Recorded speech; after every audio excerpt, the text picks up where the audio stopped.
Newcastle have had 2 bids rejected, all the latest at talkSPORT.com. Meanwhile, Daniel Farke's playing down the importance of Leeds going out the League Cup on penalties to financially stricken Sheffield Wednesday. Of course, also tough to take for us, and of course we're not happy with this, but this is why there are so many surprising results also in the cup, especially in this round. And tonight we've got Man United at League 2 Grimsby, live on talkSPORT from 7 p.m. Despite the heartache, we're told not to take for granted how well Celtic's been run over the last 20 years. Here's former defender Charlie Mulgrew. When you look at the state Rangers got their sell in, Celtic have been managed so well. Their ethos in bringing players in and selling them on, I don't think you can knock it. Celtic had chances to beat Kazakh side Kairat but lost a penalty shootout after 2 goalless legs. Tonight, Rangers go to Club Brugge 3-1 down. And England fast bowler Mark Wood's aiming to play for Durham before the end of the season. As he gets his body ready for the winter Ashes, Wood has been out for 6 months with a knee injury. Loads more Ashes build up on talkSPORT's cricket YouTube channel. talkSPORT News. Millions of households will be paying more for gas and electricity bills this winter, and 1 in 3 mobile phone thefts across Europe happens in the UK. More from the news team at past. talkSPORT weather with QuickFit. Come rain or shine, wherever and whenever suits you with our mobile tyre fitting service. Now that will have you driving away happy every time. Conditions apply. Rain moving east, some of it thunderish, sunshine and showers to follow. Warm in the east, but near average temperatures elsewhere.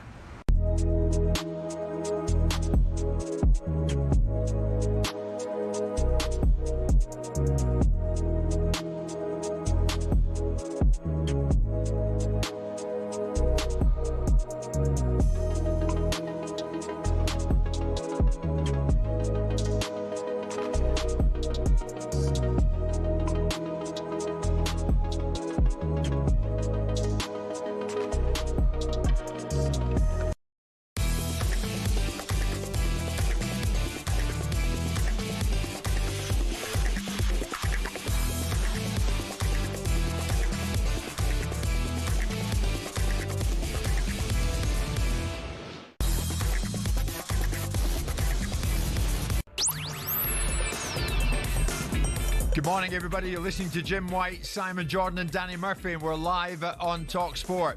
So, Celtic beaten on penalties by Kairat.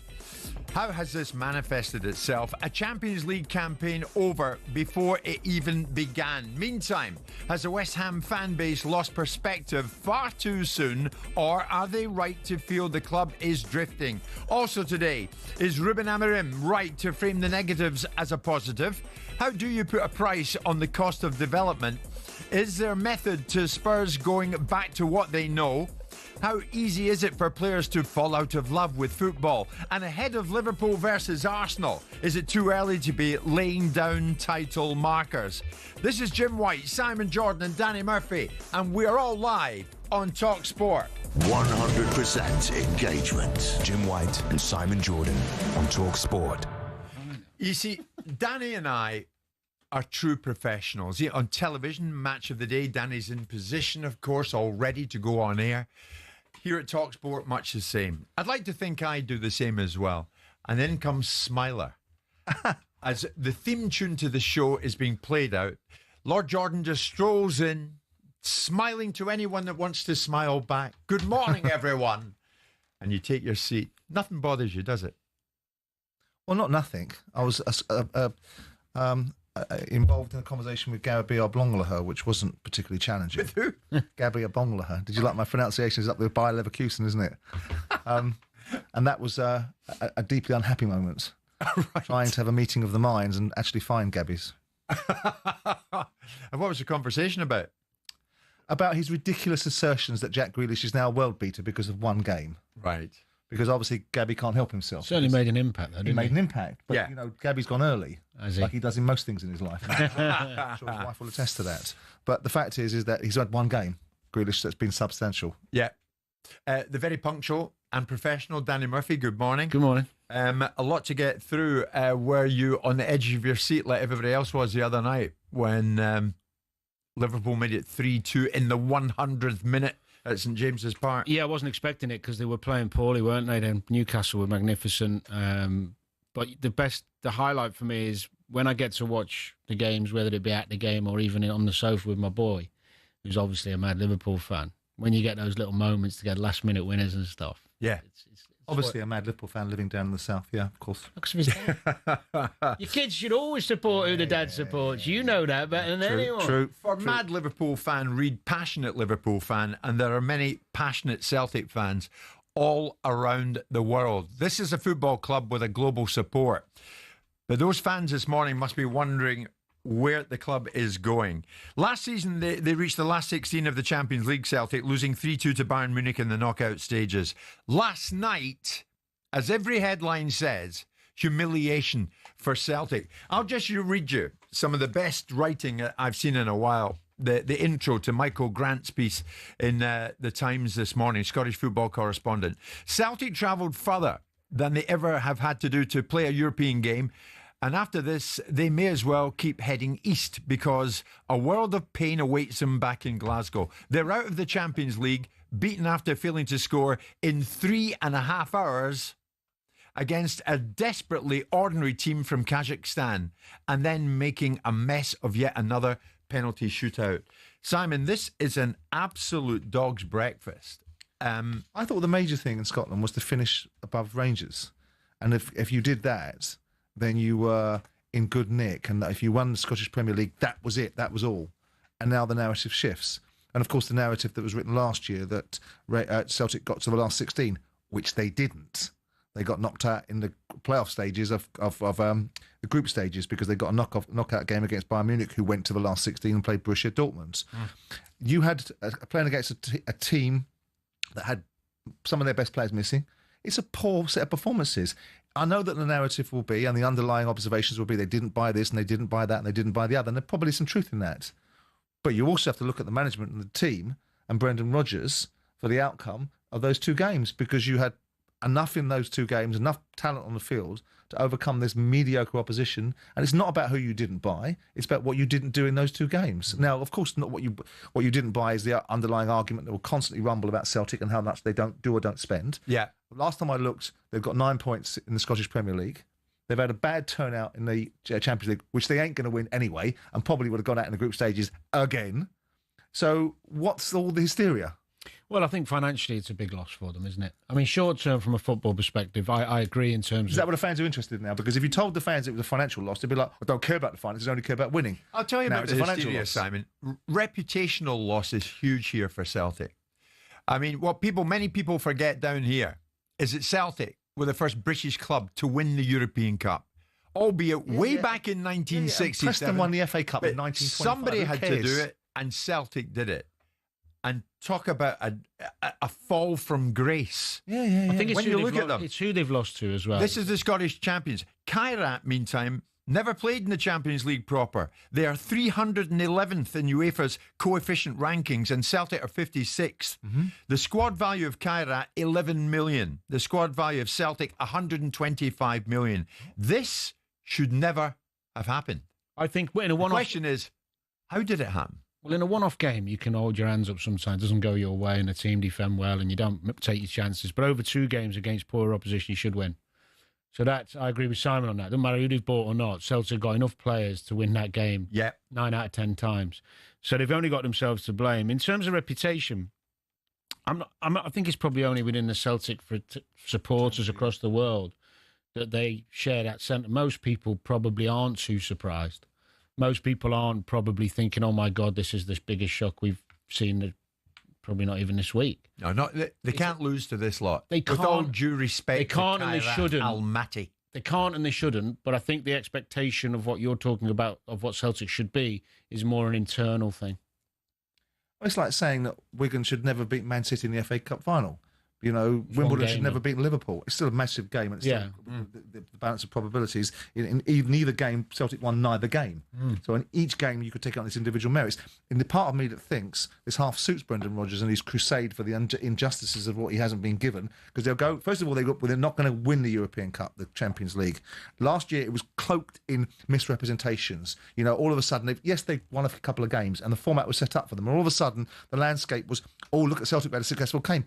No, you didn't. You got knocked out at the same stages you always get knocked out, which is before you get to the knockout stages. Oh, let's give that perspective. I think considering what Celtic had done in previous years, that was a better, consistent level of performance. I made that point. Yeah. Absolutely. Yeah, but here's the thing, Danny. Build on that.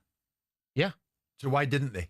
Well, that's at the higher. I mean, Now, that's what the Celtic fans will be asking today. Why didn't they build on that? And If that's a damn fair this question. was the turning point in Europe last season, there are signs. They go out there and they lose in a farcical situation. But isn't on a cabbage patch of a pitch on penalties? Isn't this history repeating itself though? Because my understanding is, and Celtic fans will probably tell us more, but each season, pre-season, they have spent money after they've realised their fate of getting into either Champions League or not. They wait. This was one of the grievances I was listening to the other day. So they've rolled that dice again, haven't they? And come unstuck. And that's where Celtic... If that is indeed, if it's not a set of coincidences, and you are right, and you may well be so, but why haven't they spent money?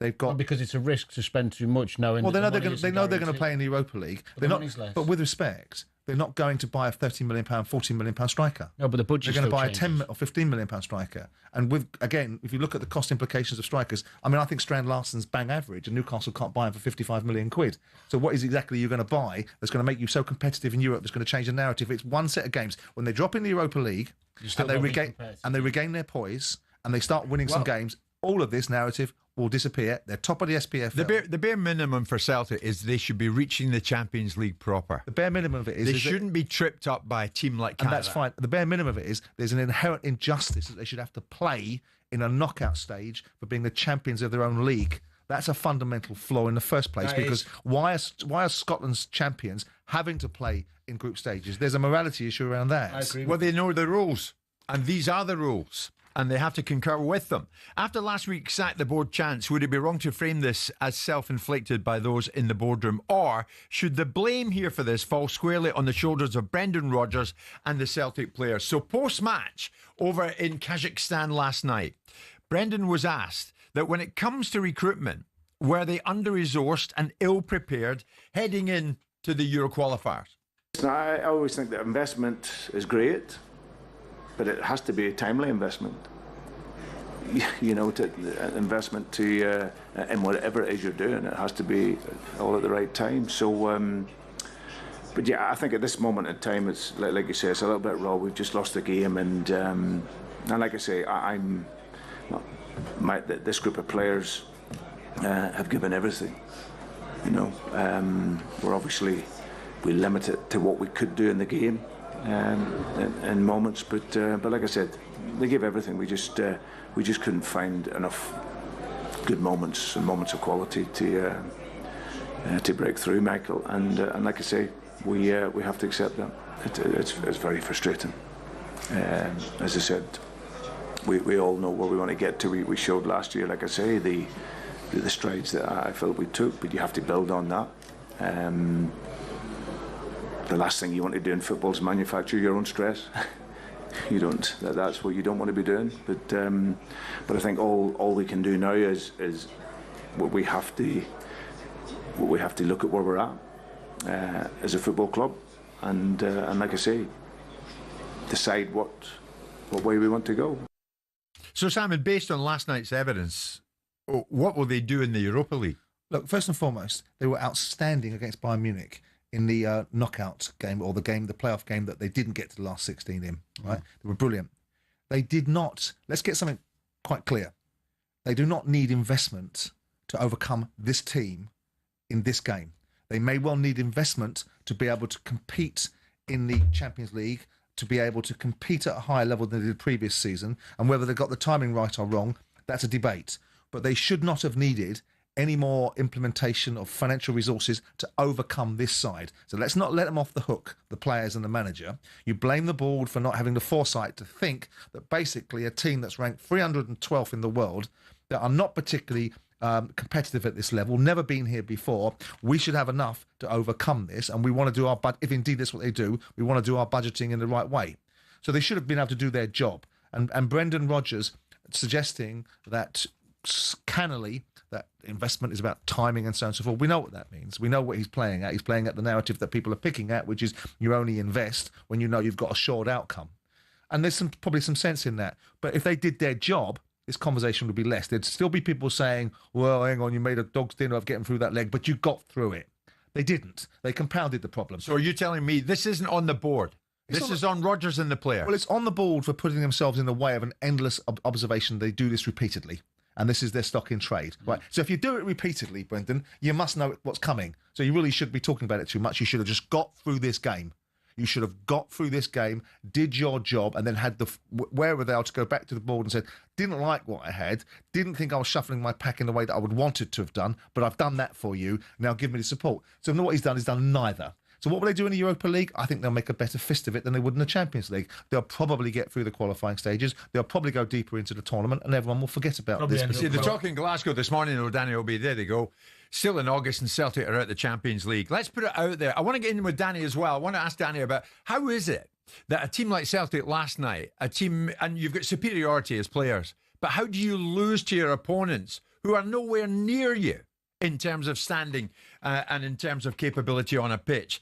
And in the meantime, Celtic fans, join us this morning because Simon's in full flow and Danny's alongside us. After last week's sack the board chance, is it wrong to frame this as self-inflicted by those in the boardroom? Where do you attribute the blame? Do you put it squarely on the shoulders of Brendan Rodgers and the players? Come on, vent off this morning live on air with us. Tell us what you really think. Brendan, is his time now very much limited at Celtic Park? Don't forget, this could be his final season at Celtic with his contract ending in May. 03717 223344 81089.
Good morning, everybody. Wednesday morning, Wednesday, August the 27th. Jim White, Simon Jordan, Danny Murphy. We're live in talkSPORT. We're poring over the bones of what happened last night in faraway Kazakhstan, where Celtic came up short and went out on penalties, albeit to Kairat Almaty.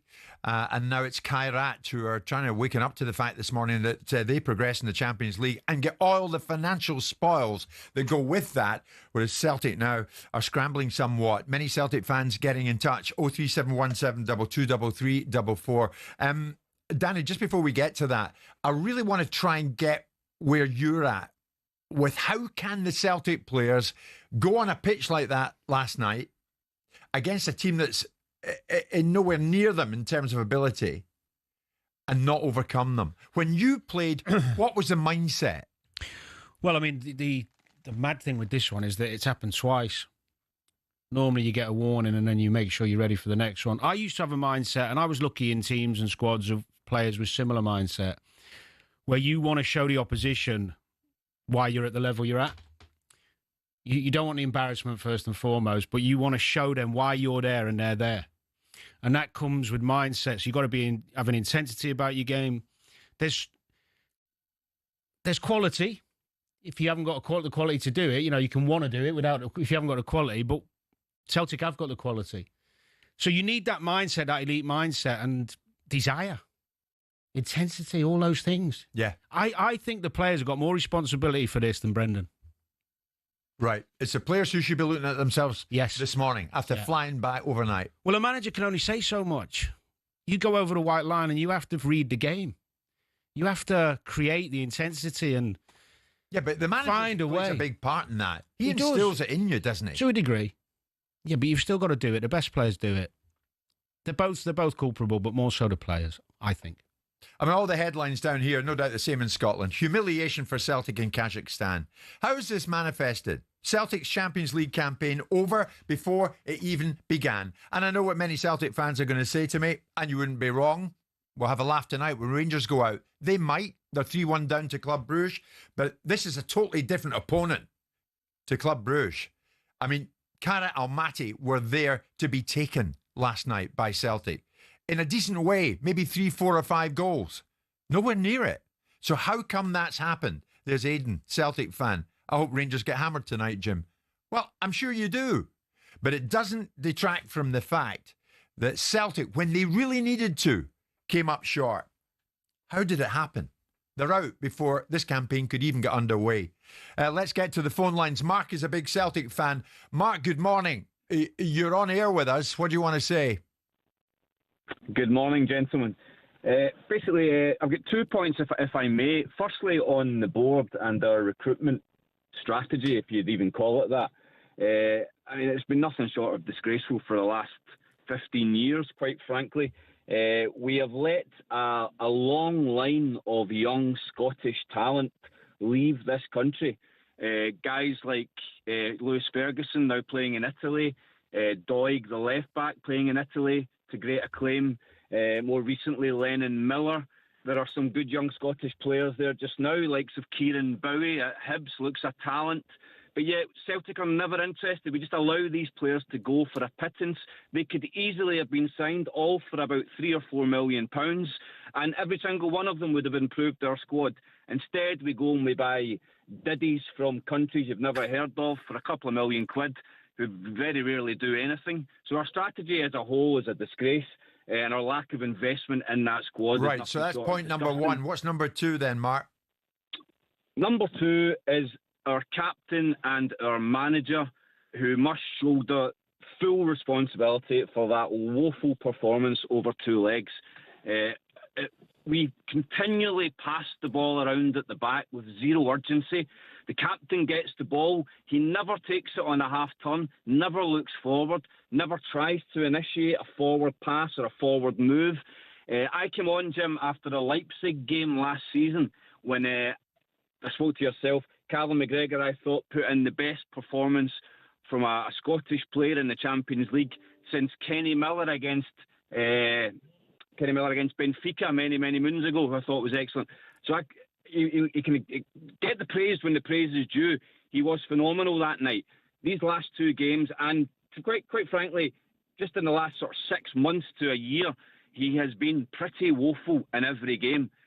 Constantly going backwards. I don't know why. He's a talented player. Go forward. Has he lost his confidence then? Do you think he's lost his confidence, or is that instruction to be more conservative with the ball? Because if he's capable of it, then why isn't he more creative and trying to take risks, you think? I can only say that the manager wants us, above all else, keep possession of the ball. I think that seems to be the mantra from the manager. Above all else, don't take risks, keep possession of the ball. I don't know what's happened to Kieran Tierney. He looks a shadow of the player that left us. He can't even last. After 40 minutes, he was blowing out his backside. So I don't know why. He's getting 50 grand a week for a guy that can't last more than 60, 70 minutes. It's madness. It doesn't look as though he'll be anywhere near it for the next 6 months, quite frankly. And the manager just wants to keep possession of the ball. Before anything else, keep possession of the ball.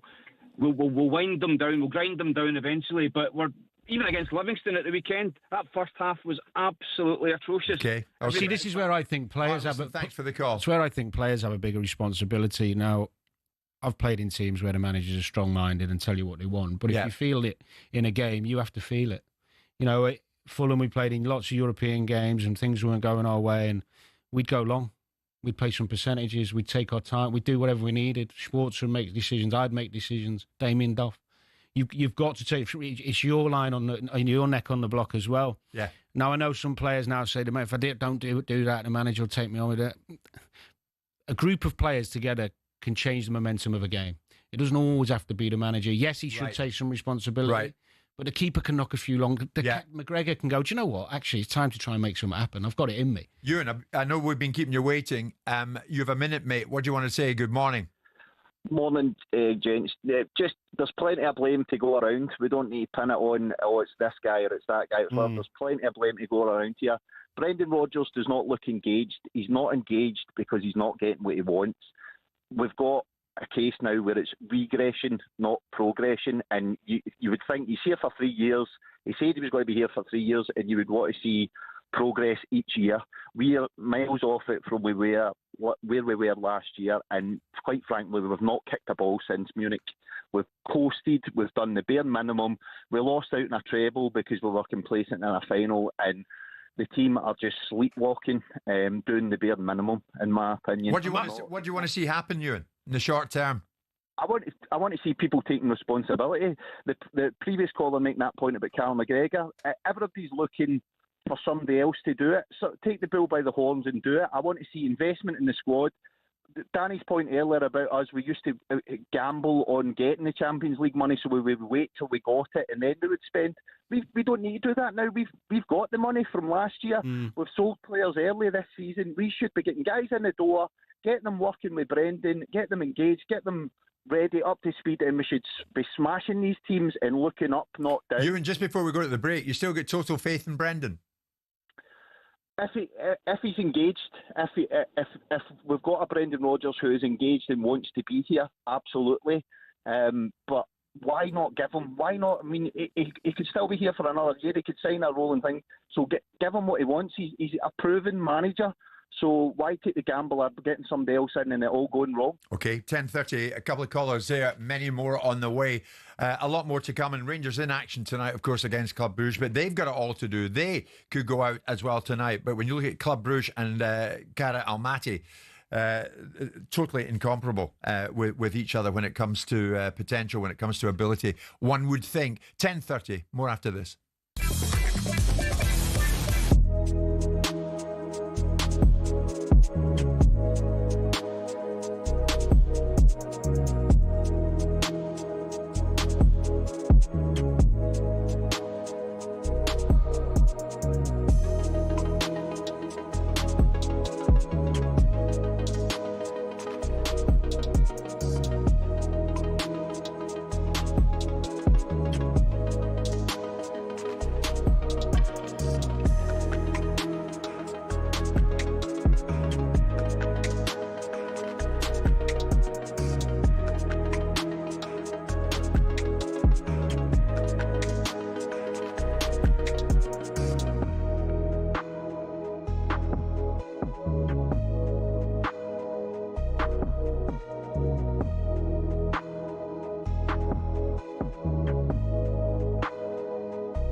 Corinthian Casuals are a team in the Combined Counties League Premier Division South. Despite that, they're one of the most important clubs in world football. Here's why.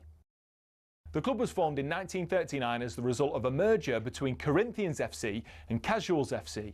Now, Corinthians FC were founded in the late 1800s when the FA's top brass were absolutely sick of getting pumped by Scotland every time they played them.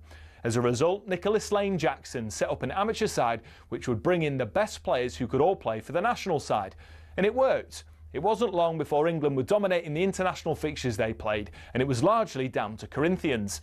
In fact, in 1894 and 1895, they played consecutive games where Corinthians provided the entire England 11. But the thing is, the players refused to play professional football. They didn't believe in it. They wanted to spread the values of sportsmanship, competition, and played for the love of the game. It also helped most of the players were Oxbridge graduates who didn't need the money, but instead of entering league and cup competitions, they played exhibition football and toured the world, bringing the beautiful game with them. Think of it like the Harlem Globetrotters of football, and it was this which spread the game throughout the world and made it so popular. Most famously, in 1910, they travelled to Brazil, and the locals in Sao Paulo were so impressed they started their own team under the same name. Yes, the same Corinthians who won the FIFA Club World Cup in 2021, one of the biggest clubs in Brazil.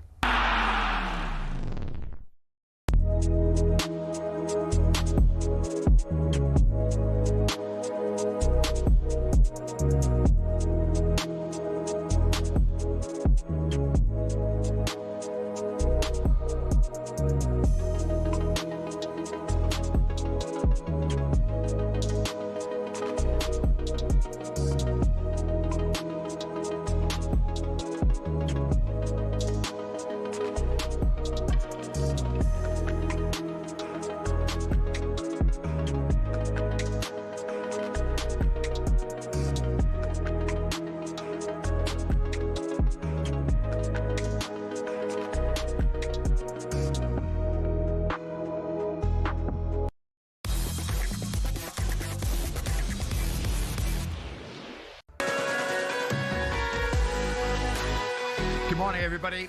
Wednesday morning, Jim White, Simon Jordan, Danny Murphy. We are live on talkSPORT.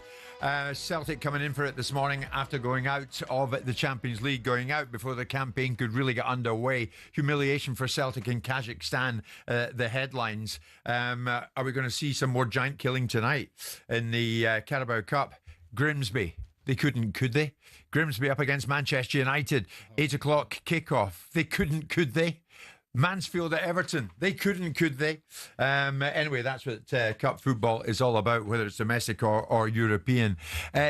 All this talk about players having the right mentality. Danny, sorry about this. I apologise before I even start with this. I distinctly remember, no name in this one, Danny. I distinctly remember a certain Danny Murphy switching off while playing for Spurs. Spurs were playing Port Vale in a cup game. Do you remember this? Spurs were drawing 0-0 for a long period of the time.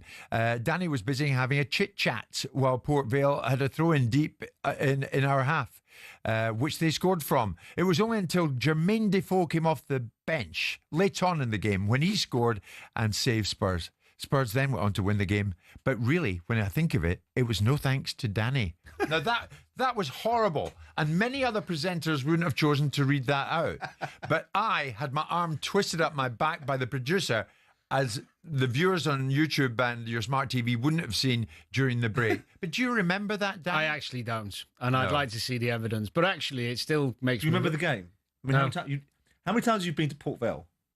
It must have been at home. It wasn't away, I'd remember that. The reality is we won the game. You won the game. Quite right, Danny. There's no positive elements to the things I did. Probably not many at that point. Whereas last night... I mean, it's a bit rich when you're preaching what others should do and you don't do it yourself. I think is the point. I think my Simon, what did record stands for itself apart from the Of course Palace, it does, the Palace Danny. home game at Anfield. You're fine with us. We heard Brendan Rodgers post-match. We've heard a couple of callers this morning. Mark and Ewan, who are regulars on this show, and we like having them on, because when they're on, they speak sense, in my view. You heard one of them say, Brendan, he's not engaged. How can that be? Well, that was my reaction. There comes a point when people, and I know he was potentially painting as a negative, but then he moved towards giving it dispensation, that ultimately he's not engaged because he hasn't got what he wants. At which point is it easier to blame everybody else rather than suggest that a manager that left your club when it suited him was brought back and given an opportunity by the same club that's supposed to be this monumental football club that's a powerhouse. And now we're seeming to give dispensation to a guy that's disengaged because he hasn't got what he wants. Yeah, but we're talking about it like it's factual. Him being disengaged is an interpretation of a fan. True. But whether he is or he isn't, whether it's interpretation or not, dispensation was being provided. Oh, I see what The you mentality of the fan was, well, he's, perhaps he's got every reason to be How about bugger off? How about finish your job? How about give your very best, be engaged from the last whistle to the first whistle of the time that you're at the football club? How about when you don't get what you want in life, like everybody else does, and every other walk of life? Well, it isn't, and you know it isn't. No, I'm playing devil's advocate. I like Brendan Rodgers. I think he's a very capable operator. But Brendan Rodgers, like most people, but even more glaringly with Brendan, is in the Brendan Rodgers business. And the bottom line is that if you've been given an opportunity to come back to a football club that you left in the lurch when it suited you best, the last thing you should be looking at is disengaged. And when it comes on top and you haven't got what you want, that's when you show people how committed you are. Simon, his contract ends in May. Do you see him being there beyond that? Well, not if he doesn't get what he wants. I mean, would you be if you? I saw a link with Forest, and I understand that link. A link with Forest. Yeah, I mean, the Forest fans want Nuno to stay. Understandably, team's doing well. They've had probably the best season they've had in God knows how many years. But the way Nuno's acted and the way he's talking, he's talking himself out of a job. He's talking himself out of a job at the moment. If you're Celtic chairman Peter Lowe and you fly back and all this flack is flying, what would you be doing, Simon? Would you be having a quiet word with Brendan at the end of maybe a training session later? The dynamic of that. There's an Old Firm game this weekend. Well, you create relationships not in individual moments. They're already curated. So you wouldn't have to deal with outcomes that you don't like if you've got the relationship under control and people understand where they are and what they're not. My thing is, and maybe it's because I'm steeped in having been an owner and I can't see the other side of the conversation. I think I can, but for the purpose of those who will say I can't because I'm biased towards owners. Why is it so easy? Are you biased towards owners? No, I think I'm just trying to put an objective point of view on a different point of view that never gets put into the media. Oh, that's good. Why is it so? Well, there's not many owners that speak, are there? No, quite frankly. That's true. Or previous owners. No, when you're sat in a situation, why is it so easy to give everybody else dispensation, but never the guys that are running the football club? Why is it not Brendan Rodgers' responsibility or the players' responsibility? In this conversation it is, but in lots of other people's minds, sack the board. You've got enough players on that field with enough ability to overcome this outfit. This outfit are comparable, from what I'm understanding from Danny, to the opposition that you've beaten in the SPFL. They're on a level with Aberdeen and Livingston. So why aren't you beating them over two legs? That's on the players. Now, yes, if you want to progress in the Champions League... Kyra are on the same level as Aberdeen and Livingston. Well, it's hard. They might even be less. It's hard to judge. They're nowhere near Aberdeen. Then that makes well, they are, Jim, because their squad's worth 10 million. That makes my point even better then, because they've beaten Aberdeen and they've beaten Livingston. Right, so why aren't they doing the same number on this European side? So I gave them more opportunity to have a little bit of a get out by the fact that Aberdeen and Livingston are decent sides. They're worse than those two guys. No, they're not. But I take your point. My point is that they should have put them to the sword. And it feels to me that the ambition of Celtic, yes, by all means question it. By all means turn around to the board and say, if you want to be serious in a European competition, why aren't you investing in the team? And we don't like the timing of your buying because you only do it when you're secured of the income. But don't get past the fact that these clowns that were on the field and managing the team prior to these two games were not good enough, and stop allowing them to get out from underneath. Well, the first caller didn't, did he? He called out one particular player. He was calling out the captain. But that's also a choice that the manager's made. I mean, the way that you say, I mean, I understand your point of view and I bow to your knowledge because you've done it and I haven't. But surely a coach at half-time doesn't... If you need the players to make the decisions, there's reasons why teams are successful and coaches are brought in, is to get people to do things differently. Yeah. So it shouldn't need a Mark Schwarzer to go long because the players have decided it. The coach should be saying, this isn't working for us, change at half-time, do something different. Well, it's a good point because the coach, when it was Roy, he did give us the autonomy to make decisions. Yeah. And we felt that from him, so we've maybe embraced that. But my main point is that, irrelevant of what the manager says, you have to find a way in a game to mix things up. And I always used to think when it wasn't going well, how can we do something different? Right. And just try and do something, even if it's basic stuff that you weren't, or even run around and start kicking people, get some yellers, get everyone fired up. How much do players care, Danny? This morning, do Schmeichel, Rawson, Carter Vickers, Scales, Tierney, Nygren, McGregor, Hatate, Forrest, Maeda and Yang, did they look upon last night as a stain in their careers? I doubt they all do, no. That's a big statement. I think they definitely will be hurting because they've missed out on an opportunity to play against great teams, great atmospheres and great stadiums. Champions League is the ultimate for all players to play in. So they've let themselves down more than anyone else. But they're insulated from it. And to some extent they should be, because they're the talent that protected the younger men in a different space, and the adults in the room should be able to shield them from the challenges. So I get that. But you look at it and you think to yourself, well, what would Celtic have done differently in these two games if they'd had better players? I mean, the argument is, what does a 10 million footballer look like in this day and age? Because this is the kind of level that Celtic are buying at, with due respect to the scale that they compete against. They're not buying 50, 60 million pound forwards. They're buying, and we've seen them.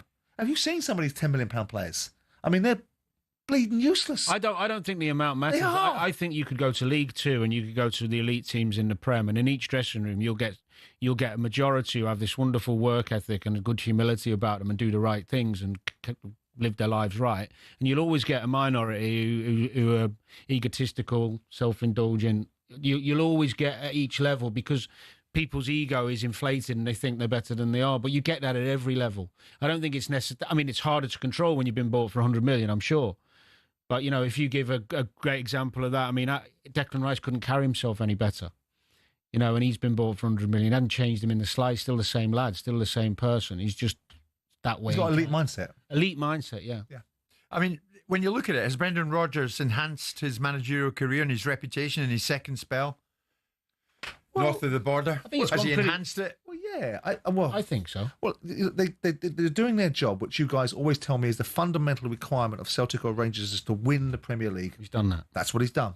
The narrative last year, I keep using that word, I can't think of an alternate word to narrative, I'll think of one, it was that they did well in the Champions League because they got a couple of decent results and they were outstanding against Bayern Munich and really were unjustly knocked out in that time. Yeah, they went out on the shield. But they still got knocked out in the qualifying stages, as they always do. I think Brendan Rodgers has gone in and done the job that you would expect Brendan Rodgers to do at Celtic, which is make Celtic the force in Scotland that they have been for the last 10, 11, 12, 13 years since Rangers collapse, and turn up in Europe. And they'll turn up in the Europa League. They're not really a top Champions League side anyway. They finished 21st, 22nd out of the 32 teams. So they're not a top Champions League side. They're a top club because of the scale of this football club and because you rightly talk about 1967 and the Lisbon Lions and whatever else it was. Yeah. That's a long time ago. Well, a long time ago. The problem is for Celtic, they've got a fan base that's Champions League.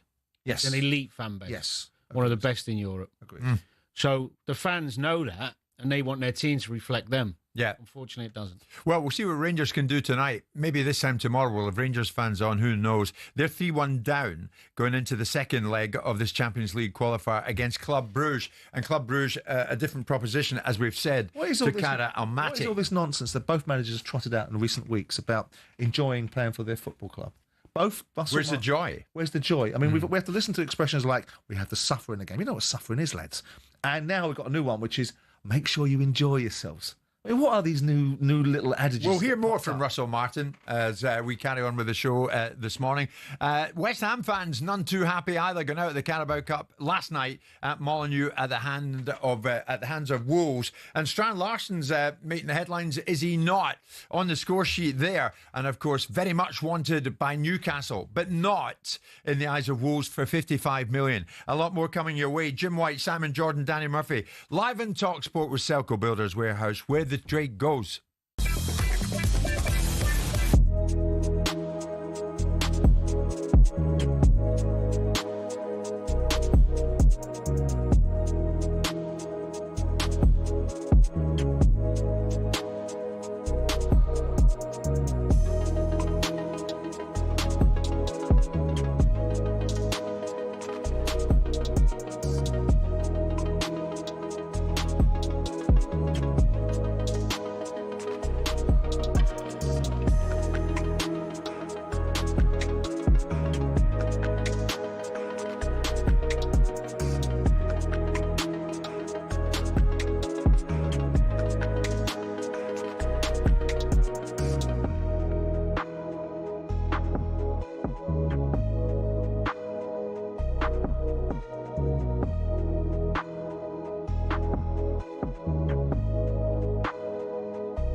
We've been hearing from Celtic fans. I'm pretty darn sure we're going to hear from some West Ham fans this morning, because when you look at their situation at the moment, a dismal start to the Premier League campaign, and now West Ham out of the Carabao Cup after a late surge from Wolves last night at Molineux. What have you got when you look at the situation at West Ham? Fans losing their rag with the owners, players losing their rag with the fans, and a manager calling for unity, all before we've reached the end of August. Are you hard pushed to find more of a basket case Premier League club than West Ham are right now? I would think not. And we're going to hear from some West Ham fans this morning, so get ready for it. 03717 22 33 44. Graham Potter is the man in charge of West Ham. It's now 5 wins from 22 games in charge since taking over at the football club. And last night, post-match, after going out the Carabao Cup at the hands of Wolves, he reflected on the defeats, but also on the fractious flashpoint that we all saw for ourselves between Jared Bowen and some of the travelling West Ham fans. He's obviously hurting because giving everything in the game. You know, he's the captain. He cares a lot about the club, cares a lot about the team.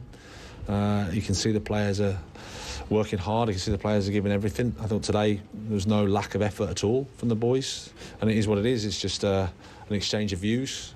Obviously our supporters, of course, are hurting as well, and they obviously care about the club and they want us to win, so it's a pretty normal reaction, really. And having got yourself back into the game, how disappointing was that last 10 minutes?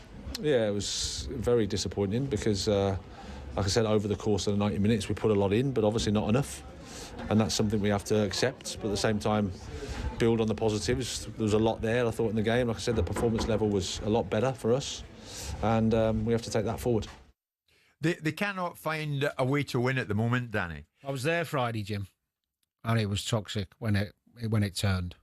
You know, they emptied the stadium, especially after the fifth winning. Against Chelsea. Yeah, against Chelsea, and of course they're up against good opposition, and they started the game reasonably well, but they capitulated. And there's a lack of legs in the team, which is a big concern in the Premier League, especially in the middle of the park. Got overran at times. I understand last night because Jared Bowen probably, although he's the captain, he should be leading by example. He is probably the one player in that West Ham team over the last few years who you cannot point your finger at for his level of a performance, his dedication to the cause, his work ethic, everything about him. High quality footballer who they're lucky to have, by the way, because he's a Champions League player. He's that good. So he's probably taking it personally, which happens when you're passionate in the middle of a game. They actually were the better team first half. I didn't see the second half. I only saw the first half. But they've got real problems because defensively they're all over the place. You know, they conceded, I think it's 3 or 4 set plays in the first 2 Premier League games. I mean, West Ham under Moyes were one of the best set play teams in the division. And they got a lot of the same players. So that's down to the coach, unfortunately. You know. So are the fan base right? Are many of them right to feel that West Ham, their club at the moment, is drifting? Going nowhere fast? Well, the recruitment's not been particularly exciting. Their second best player, Kudus, they let go to one of the rivals, Tottenham, who's pulling up trees. He was one of the few flair players who could get the fans off the seat and open up the other team. So they haven't replaced him, really, with anybody of the same level. Their strength and depth isn't particularly good. They're relying on some of the young boys from the academy. We saw that with the subs against Chelsea. So I think West Ham fans have got every right to feel a little bit aggrieved because they wanted progression after that European win, didn't they? I know there's financial obstacles. I know they've spent big in the past. The PSR issues, which comes up for all these clubs, not just West Ham, but they've got a long, hard season ahead unless they do a good bit of business in the next few days. And have they got the finances to do that, or can they be cute on a couple of loans? They need a couple more in the building, that's for sure. I know you very rarely need any excuse, Simon, to come out swinging when we're talking about David Sullivan.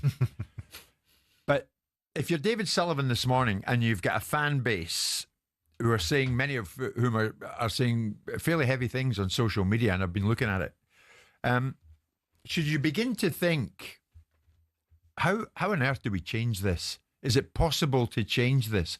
They have been on Sullivan's back for a long time now. Yeah. And now they don't need any excuse to mount the ire on Sullivan and Brady. God love him, David Gold is no longer there. Yeah. You know, this is not going to go away, is it? They're calling for his head, not while and very soon they'll call for Potter's not head. while they're at the bottom of the league. No, it's not. And Wolves aren't in a much better position. They've got no points out of their 2 games in the Premier League. They've got 1 win on the board, which is ironically against West Ham, so they're not in a great position either. So they're not much of a club if you're comparing them to basket cases, because they've had their challenges recently. Look, I mean, I think it's hysterical to be in this situation 2 games into a season. The problem is that the back catalogue isn't much better. So Graham Potter's got nothing to fall back on. He can't carry himself from last season's successes when there were none, right? And they're straight into the mentality of hysteria 2 games into the season. They've spent 70-80 million euros on players. That's been funded predominantly by the Kudus transfer. And I don't know whether Kudus was a release clause, whether they had any say in the issue, and it wasn't a case of they just got him out the door. It was a case of they didn't have a choice. I mean, they're poor, West Ham, and Potter's not got hold of it. And I said on the weekend, yesterday we were debating about whether he should be sacked. And I said he's not going to get sacked after losing to Wolves. They're not worried about a League Cup game. That's the narrative that we're going to create. The media are going to create that and build the pressure, and the fans are going to respond to it, and they're going to latch upon it, and they're going to keep on and on. West Ham fans have spent a significant proportion of the West Ham fans, not all of them, spend all their time complaining about what their football club does and doesn't do. You know, their football club is massive at one particular moment. No, it's not. Never has been. It's a decent-sized football club. But the challenge is that... You said yesterday, who cares if they go out the Carabao Cup? Really? The West Ham fans should travel to Molineux care. Well, if they hadn't lost their first 2 Premier League... Jared Bowen showed that he cared. Well, Jared Bowen should behave himself a little differently, because I understand the passion, but here's the difference between him and a fan. He's a professional footballer paid to be there. The fans are paying to be there and travelling across the country and are irritated by what they're seeing. They should pack it in as well, but that's not the nature of the beast. The emotionality of the game drives people to a certain distraction. But if West Ham had not lost their first 2 games, we wouldn't be talking about the League Cup. We wouldn't care if Wolves knocked... But Sam, this has been going on for a long time. Do you know what, Jim? Just quickly, I know we've got to go to break, but the reality is the West Ham squad, I mean, I like Potter, and he has had good teams before he played good football. The West Ham squad's personnel isn't set up to be a good, expansive, open football team. It's set up to be pragmatic. Well, that makes him a bad coach then. Well, or you could argue he's dealt the hand he's been given. They've got players at the back who... It makes him a bad coach, because if the hand he's been dealt can't play the way he wants to, he can't play that way. He's brought in to change the way that Moisey was playing and the fans were describing. But if he can't do it, I mean... You can't do it. West Ham fans scream David Moyes out the door. Let's get it right. He's got players at the back. They've got their own fingerprints all over this. He's got centre-halves who aren't that athletic. They're physical. I like Kilman, though, don't you? Kilman, yeah, but he's not quick. He's a good footballer, and he's better in a 3 than he is a 2. Yeah. That's why Potter's playing a 3. They're lacking athleticism in the middle of the pitch. But they've got players like Wilson they've brought in and Fulkrug. They're big physical centre forwards who need to get the ball in the box. You've got Souček, one of the best players you can have for set plays, attacking wise. All the lad. That's why Moisey's trying to get him at Everton. They've got big, strong centre. They're not an athletic free-flowing Weren't the team. West Ham fans about 18 months ago telling us everyone that Souček's legs had gone? They have. Yeah, some of them were.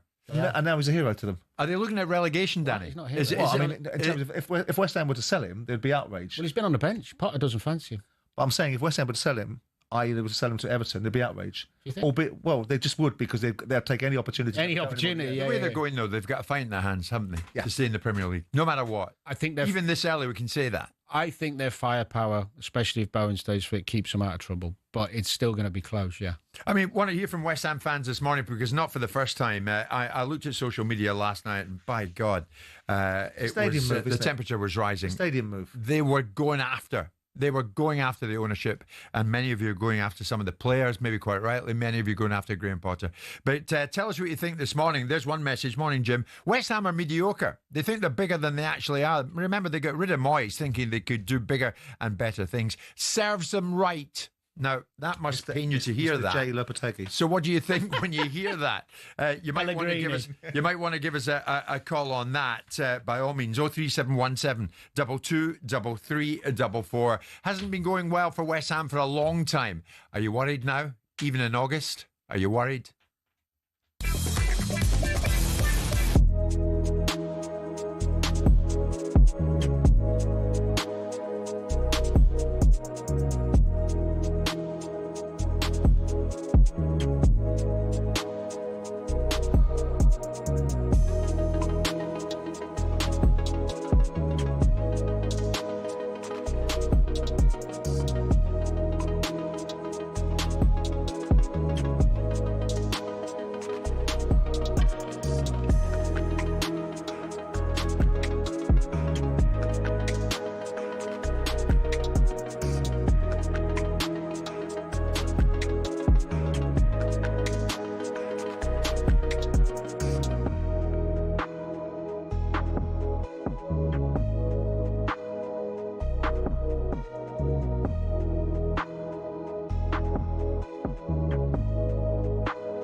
talkSPORT Sports Update, powered by the Nissan Van Range.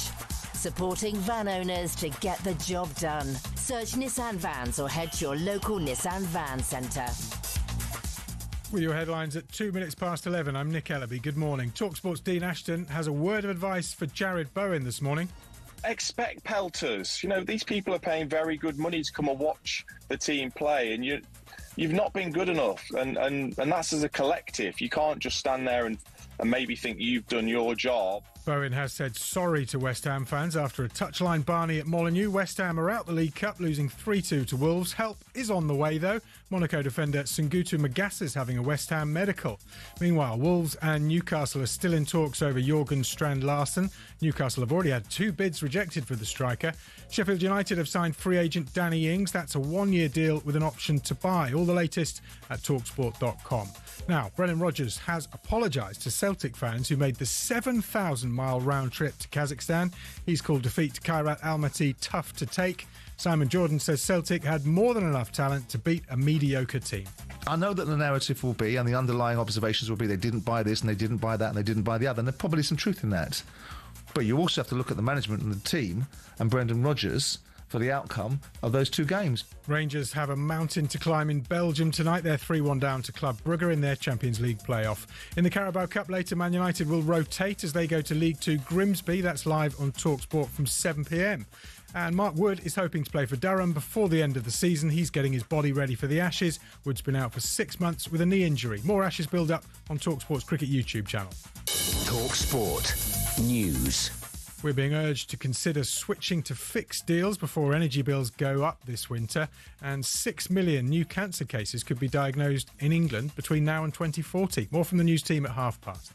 talkSPORT weather with QuickFit. With a huge range of premium brands available, we've got what you need to drive away happy every time. Visit your local centre or quickfit.com and book today. Rain moving east through the day, some of it thundery, sunshine and showers to follow that. Warm in the east, but near average temperatures elsewhere.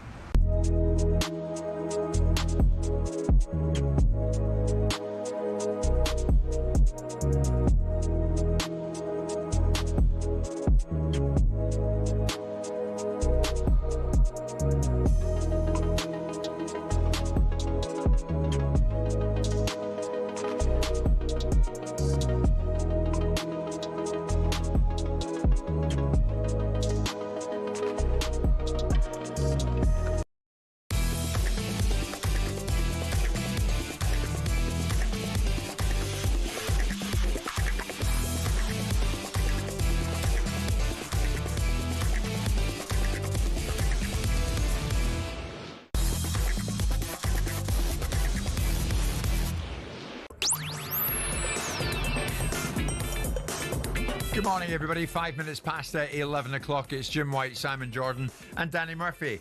Wednesday morning, of course, means Danny is with us all the way through until 1 o'clock, and this morning is no exception. We're delighted to have Danny, delighted to have you on board as well. If you're watching, I'm delighted you are. Why not join those who are watching? We're streaming live on YouTube and your smart TV. For all the information on how to watch the show, just head to talksport.com/watch. And if you're listening, carry on listening. So many of you getting in touch with us here at talkSPORT this morning, and that is what we like, because your involvement in this show is everything to us. That is what the show is all about. It's your show after all. A lot to get through. For the moment, we're parts of tanks in the lawns of West Ham.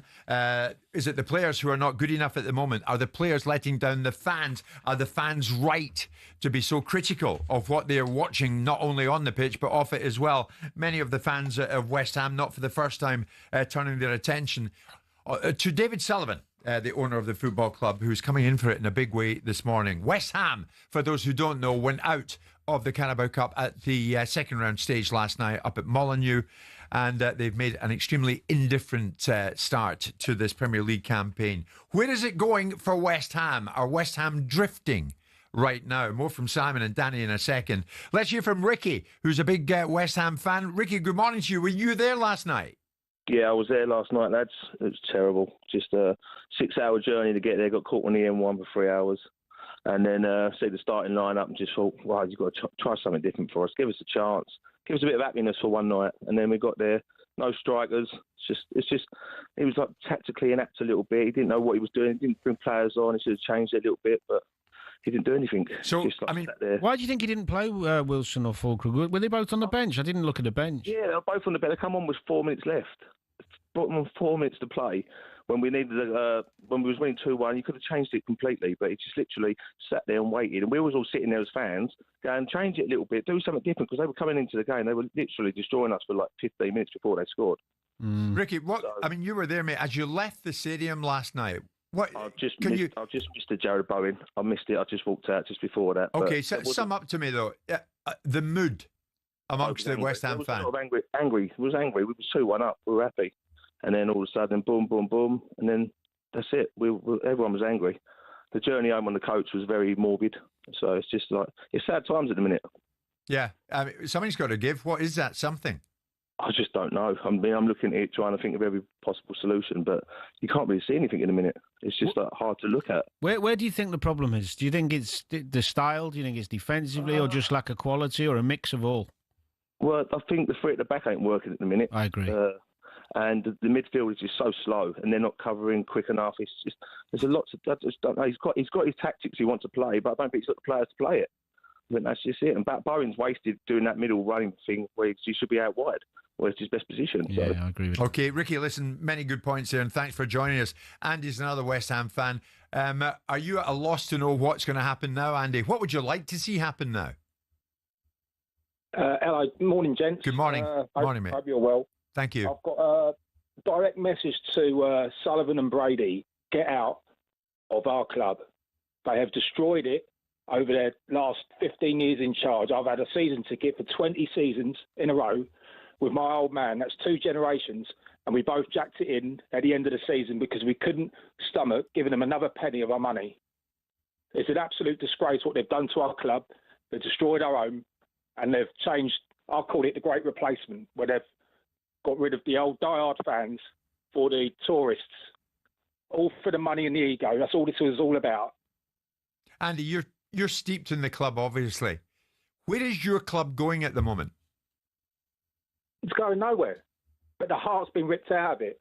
And that's all down to Sullivan and Brady. They've got to go. Forget about clowns like Potter in charge. He ain't got a clue. But Andy, has it? Has the heart gone out of it? Really? You won a European trophy not that long ago. You must have celebrated that night. It's not about trophy winning. It's about what they've done to the club. When you've got diehard, genuine fans, loyal fans, who stuck by the club through thick and thin, and they've just had enough of it, the way it's being run. Look at it now. That's no surprise to me. They just haven't got a clue what they're doing. And all you keep seeing is diehard fans walking away because they've had enough of all the nonsense. And like you say, we win a trophy. It's got nothing to do with that. We still had what enough nonsense of are you talking about? Being run. I mean, I remember you fans. I remember you fans being very unhappy with Terry Brown when he was the chairman of West Ham. I remember you fans being very unhappy with the Icelandic guy that was there for a period of time. You got relegated in 2003. That was nothing to do with David Sullivan. I mean, what is it I'm no admirer of David Sullivan's, as you've probably well heard on a number of occasions. But what is it besides taking the move that every football club owner in London would have taken if the opportunity presented them, which was to move it from one stadium to another? What is it about what they've done that you dislike so intensely? The fans did not want to move.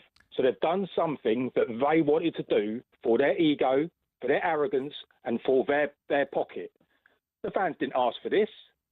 And the fans have been consistent since the day we first got into that stadium.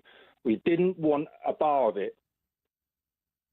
You didn't like the stadium move. I mean, I understand your point, which is the tradition of it, but in the real world, all the football club owners in London would have taken this move if it had been available to them. Look at them. Were they not called the Dildo Brothers by Sporting Lisbon, by the way they deal in the transfer market? But Andy, is it not the case that when you win at the London Stadium, there ain't much noise? When it goes pear-shaped, you're shouting from the rooftops. I just told you, it didn't even matter that we win the trophy. I still want them out. So I personally, I've been consistent. All right, Andy, listen, thanks for the call. Strong views. Let's try Barry, who's another West Ham fan. Do you want them out, Barry? Yeah, I do. But before we start, Simon will appreciate this. I love my soul and jazz funk music. I'd rather go now to one of those dudes any day than watch my beloved team. There, Si. No, but I love. It's great though. But I'm a Wembley boy. West Ham chose me back in the day, right? But Sullivan has never been. He's not articulate. He's got no class about him. Karen Brady, right? She's got no inheritance of West Ham or anything. David Gold, unfortunately, passed away before we won that cup. I'm fuming about the club. I'm fuming. I used to go Europe everywhere with the Hammers. I said living in Wembley I was in them days, So how's it going to end? How does it go forward from here, Barry? I mean, not that long ago, you won a European trophy. Thereafter, many West Ham fans wanted David Moyes out, the man who guided you to that trophy. And now you've got Graham Potter and you still get David Sullivan. So where does it go? Well, I know that you've got a soft spot for West Ham, am I right? Me, yeah, absolutely. Oh, if I was to be honest, I think they're your English team that you support. But that's nothing to do. And Simon says we're not a big club. We are a big club, Simon. Come on, we are a big club. We've got great support, and that's going to dwindle the way things are going, Do you know what I think? It shows how important recruitment is in football clubs. Because West Ham have spent money over the last few years, more than some, less than others. But good recruitment is so key. When you look at what I know, Brighton last summer spent 200 million or whatever and went and started kicking on. But before that, if you look at how Brighton's model was, or a few other clubs as well, Palace when Dougie was there, some of the gems that he found, moulded with a good coach into a good players and then selling them. The recruitment at West Ham, you can count on one hand in the last 3 or 4 years. Really good signings they've made. Yeah, Paqueta was a good signing. I mean, the boy Kudos was a good signing. Yeah. I mean, you look back, I think the biggest thing that really scarred Sullivan was the situation when he bought Pellegrini in, and Pellegrini went around like Johnny Splattercash and wasted the money, bought players like Felipe Anderson for 40-odd million quid that were just duds. But you know what, Simon? The caller to a degree, Barry was right there. When I first came down to London, West Ham had the feel it's a London club. It's a big London club. You go to the training ground then at Chadwell Heath, and they're all hanging around with autograph books, wanting to see Di Canio. Yeah. Want to see Harry. They're all hanging about there. This was a club with personalities. Well, don't make them big, does it? I mean, personalities. A young Joe Cole. Sure, and but forever and a day, all their best players went. So when Joe Cole came through, he was gone. When Rio Ferdinand came through, he was gone. When Frank Lampard came through, by the way, the same Frank Lampard that was castigated in front of by his manager, by fans saying it wasn't good enough. Yeah. So with due respect to West Ham, they live in this mentality. I remember playing them in a 2004 playoff final with Pardew as the manager, and the Academy of Football on the front of their shirts, and booking their playoff final win party afterwards, and their bus when they didn't even win. They lost to us, and the attitude of West Ham is that because they had a few members of the EFA, of the team that won the World Cup, they won the World Cup. West Ham won the World Cup. I bet you took that win with humility. Pardew? You. Yeah, of course. But the fact is that there is an argument to say it's like, what is a good owner? What is a big football club? If you look at West Ham's attendances, 60,000 at that stadium, that makes them a big football club because of the nature of the support they've got in London, because of some of the history and heritage of this football club. The mentality of some of their fans and their achievements doesn't make them a big football club. It doesn't. I tell you what, the new stadium, you could argue it wouldn't matter if the players were better, but there is a degree, and I've been there quite a lot, there is a degree of, or a lack of intensity, a lack of that, what's the word I'm looking for when it's intimidating. Yeah. Like Upton Park was, or Goodison was, and Everton might find that with the it doesn't have the chicken run. Yeah, great. Yeah, but it makes a difference when the stadium gets criticised when they're not getting results. When they're getting results, you don't hear it. It's still not. When your team wins, they win, and you're with them. Yeah. And everything else goes away. True. It's just background noise. It's an easier place to play for away teams. Yeah, there was a common. I mean, the Birmingham City fans hated David Sullivan, didn't they? They hated David.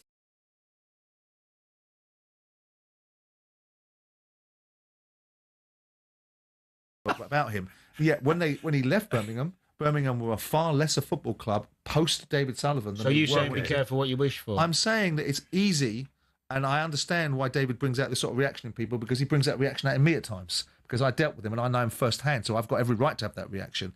Theirs is a bit more remote.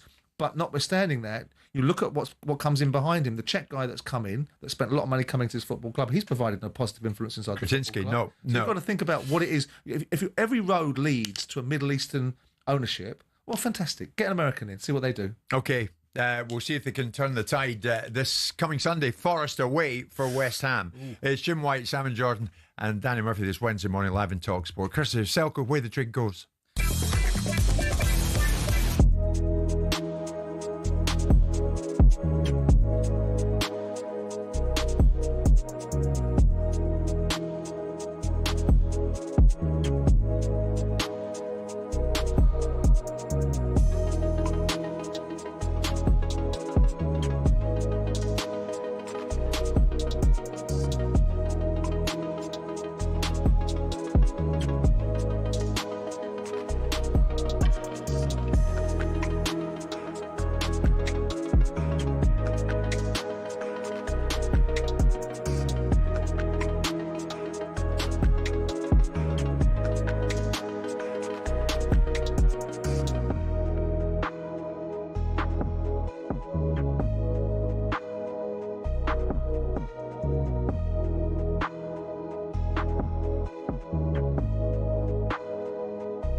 West Ham fans really letting go now. Many messages coming in this morning, not happy about what they're witnessing on and off the pitch. We'll see if it changes. As I say, a trip to Nottingham Forest this weekend in the Premier League. We'll see what that brings about. The transfer window closes Monday, 7 o'clock, and I shall be live in talkSPORT with Danny Murphy.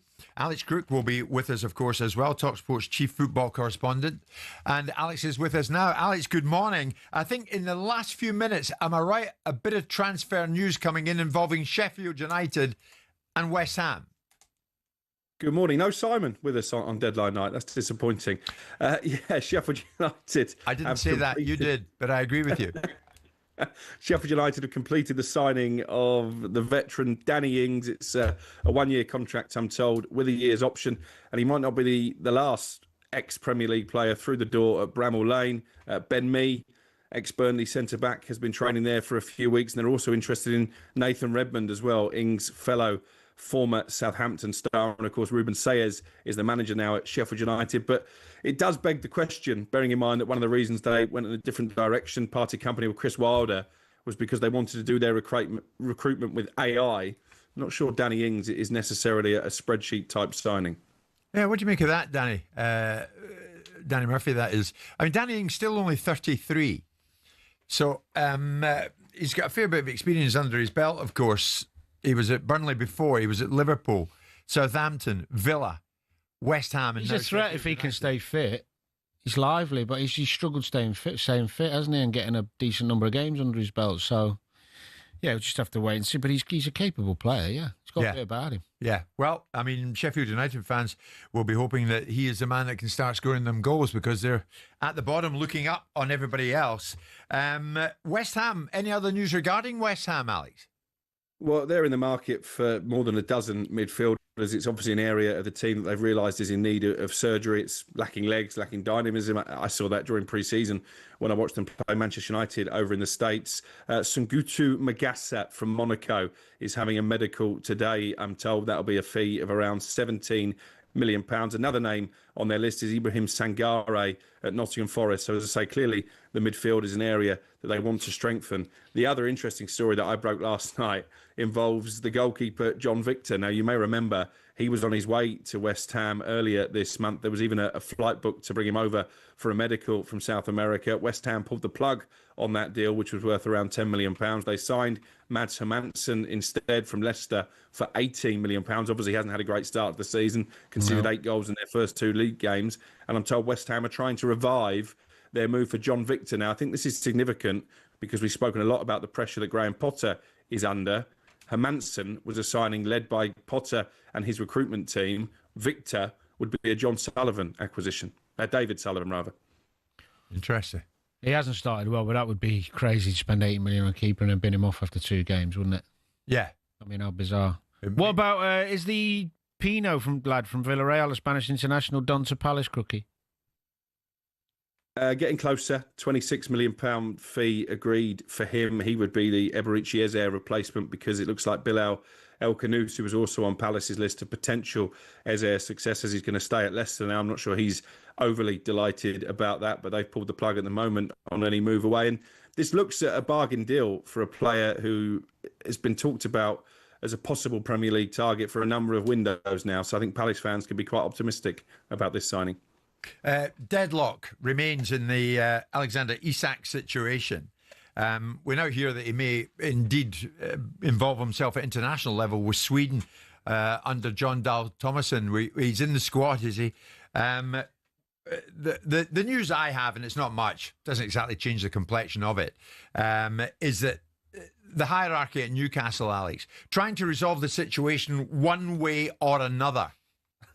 One way or another. That's where they're at. I mean, hardly earth-shattering, is it?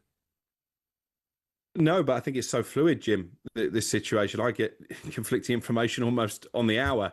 I still have a hunch that this Liverpool interest is not dead, that can be revived between now and when we go on air at 7 o'clock on Monday. I think the fact that Newcastle have made 2 substantial offers now for Jurgen Strand-Larsen is significant. I know that insiders there will say, well, this is the Callum Wilson replacement. I'm not sure you spend 55, 60 million pounds to replace a player who spent the best part of the last 2 years of his career at Newcastle injured. They're still in for Johan Wissa. And I think there is every chance that Isak still ends up at Liverpool. Equally, they might close the door and try and reintegrate him. I think all options are open, but I know some sources in the North East are saying Isak definitively won't be leaving. I'm not convinced by that. What do you think, Simon? I mean, you've been in situations where it gets a bit edgy, to say the least. This is certainly in that area, isn't it? Well, it depends who revives the deal. I mean, it's ridiculous for the owners to go and see the player at his house. This is ridiculous balance of power trade-off. You don't go to someone's house to tell them what you think of them, do you? You get them to come to your office, otherwise you get thrown out of their house. So the balance of power in that conversation is absurd. To get text messages from people at Newcastle saying we're going to resolve one way or the other is just giving an indication of the leadership qualities that we're talking about, irrespective of how successful their fathers might be or people in their lives might be previously. The fact of the matter is that Liverpool may well come back to the table and they may give Newcastle an exit. Newcastle have boxed themselves into a corner by saying they won't accept anything other than what they want. They've turned down, so we believe, a certain amount of money. 110. If Liverpool come back and offer more money, then maybe that will revive the deal. If Newcastle are going to be this week, really honestly this week, and go knocking back on Liverpool's door, then if I was Liverpool, I'd offer 100 million.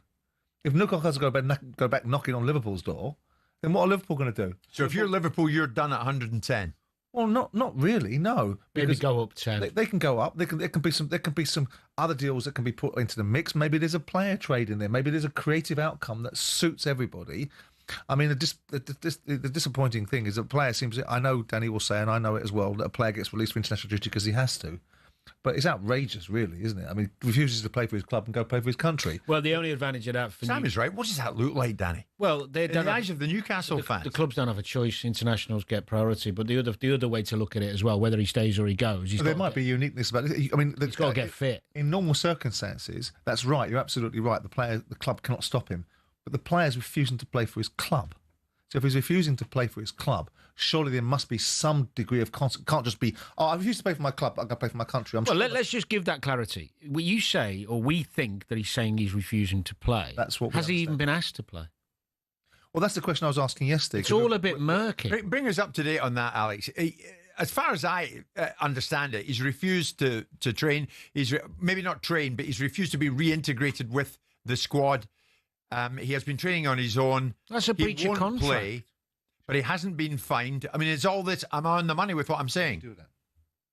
Yeah, I mean, he's effectively on strike, Jim. And I think the only reason he's not been fined is because Newcastle are keeping the door open for him to return to the first team dressing room, to return to their starting lineup, and they don't want to antagonise the situation further. That's not to say that he won't be fined further down the line. I think Eddie Howe has been remarkably patient with this situation, and his language, I think, has been very clever. He's deliberately not thrown Isak under a bus because he knows that he may well have to reintegrate him. He knows how important he could be for Newcastle moving forward. But having worked with Eddie for a number of years, I know that he will be deeply frustrated and a little bit hurt by the way that Isak has acted, because it was Eddie Howe who gave him the chance, who turned him into this superstar that is now being sought after by the Premier League champions. And I feel sorry for Newcastle because they've tried in vain to get players through the door. I think £55 million is a fair price for Jurgen Strand-Larsen. I think they'll bid again. And that's well more than fair. Yeah. Alex, but this is the market we're in. Yeah, exactly. Prices. Before you leave us at this stage, any news on Akanji to Palace? Yeah, there's interest, Jim. No bid as of yesterday, and I think maybe this could be dependent on what happens with Mark Gay. That's gone very quiet at the moment in terms of potential move to Liverpool. I think they are focusing more of their efforts on Alexander Isak. I would argue they need a centre-back just as much as they need a new centre-forward, bearing in mind how Canate has started the season and the injuries they have there. But yeah, definite interest from Palace in Akanji, but that could be another one of those domino deals. I think what we can say is that he's one of the players that Manchester City are open to offers for. Which I find strange, and actually Akanji, I'd be amazed if he didn't have bigger clubs in for him than Palace. I don't see that. But, but I agree with Crookie on, with Kanate's start and the lack of depth at centre-half, I'd be amazed if Gay is not at Liverpool next week. Okay, we shall see. And next week it all happens. Alex, thanks for that. Danny, myself and Alex will be live on talkSPORT, take you through the Monday night deadline at 7 o'clock. Do we have to wear yellow, Jim? You have to wear yellow, Danny. Be there wearing yellow. Simon can't be with us. That's another night. He's going to be heavily beaten in a game of paddle tennis. It is now 11:30.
Former West Ham striker Dean Ashton has told us Jared Bowen should have expected pelters from the fans. You just don't get involved in those scenarios because you're not going to win. You're the ones on the pitch delivering the performance, and the results, say everything about where the club's at the moment. Bowen's promising to set a better example and apologises for the touchline spat. West Ham are out of the League Cup, losing 3-2 at Wolves. Graham Potter's team have now lost all 3 this season, conceding 11 goals. Elsewhere, Sheffield Wednesday got past Leeds 3-0 on penalties to progress. Meanwhile, League One Huddersfield knocked Sunderland out of the League Cup, also on penalties. And Keith Andrew hopes his doubters will quieten down a bit as Brentford beat Bournemouth 2-0. Tonight we've got Man United at League Two Grimsby, and that's live on talkSPORT from 7 p.m.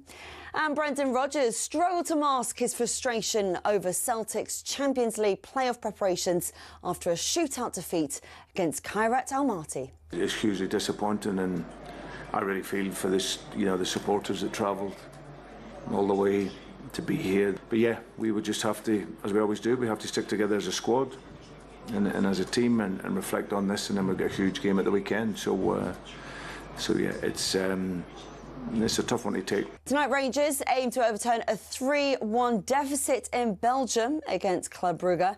There's more on this at talksport.com.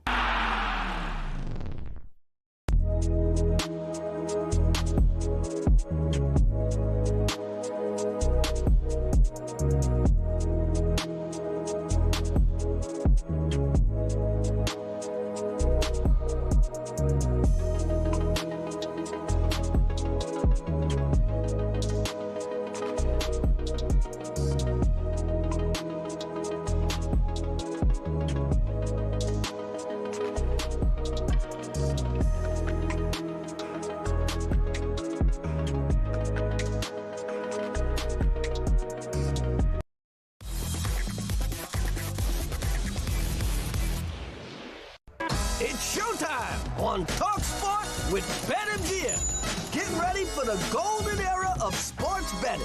Visit betmgm.co.uk or download the app. 18+gambleaware.org. It's that time. We're joined by Charlie Robertson from BetMGM. We're going to look at some of the odds around some of the big games in football, some of the big moments in sport. Charlie, good morning to you. Celtic, when we review it, what was the BetMGM view of Celtic going out on penalties over in Kazakhstan? Morning, Jim. Morning, Simon. Morning, Danny. Morning. Yeah, I did invite Sean Martin to answer that question, Jim, but unfortunately he politely declined. But he'll be at home in the wheelie bin with a lid shut. Yeah. Yeah, based on his feedback, no, not happy. I think, just not good enough. Didn't create enough, that sort of thing.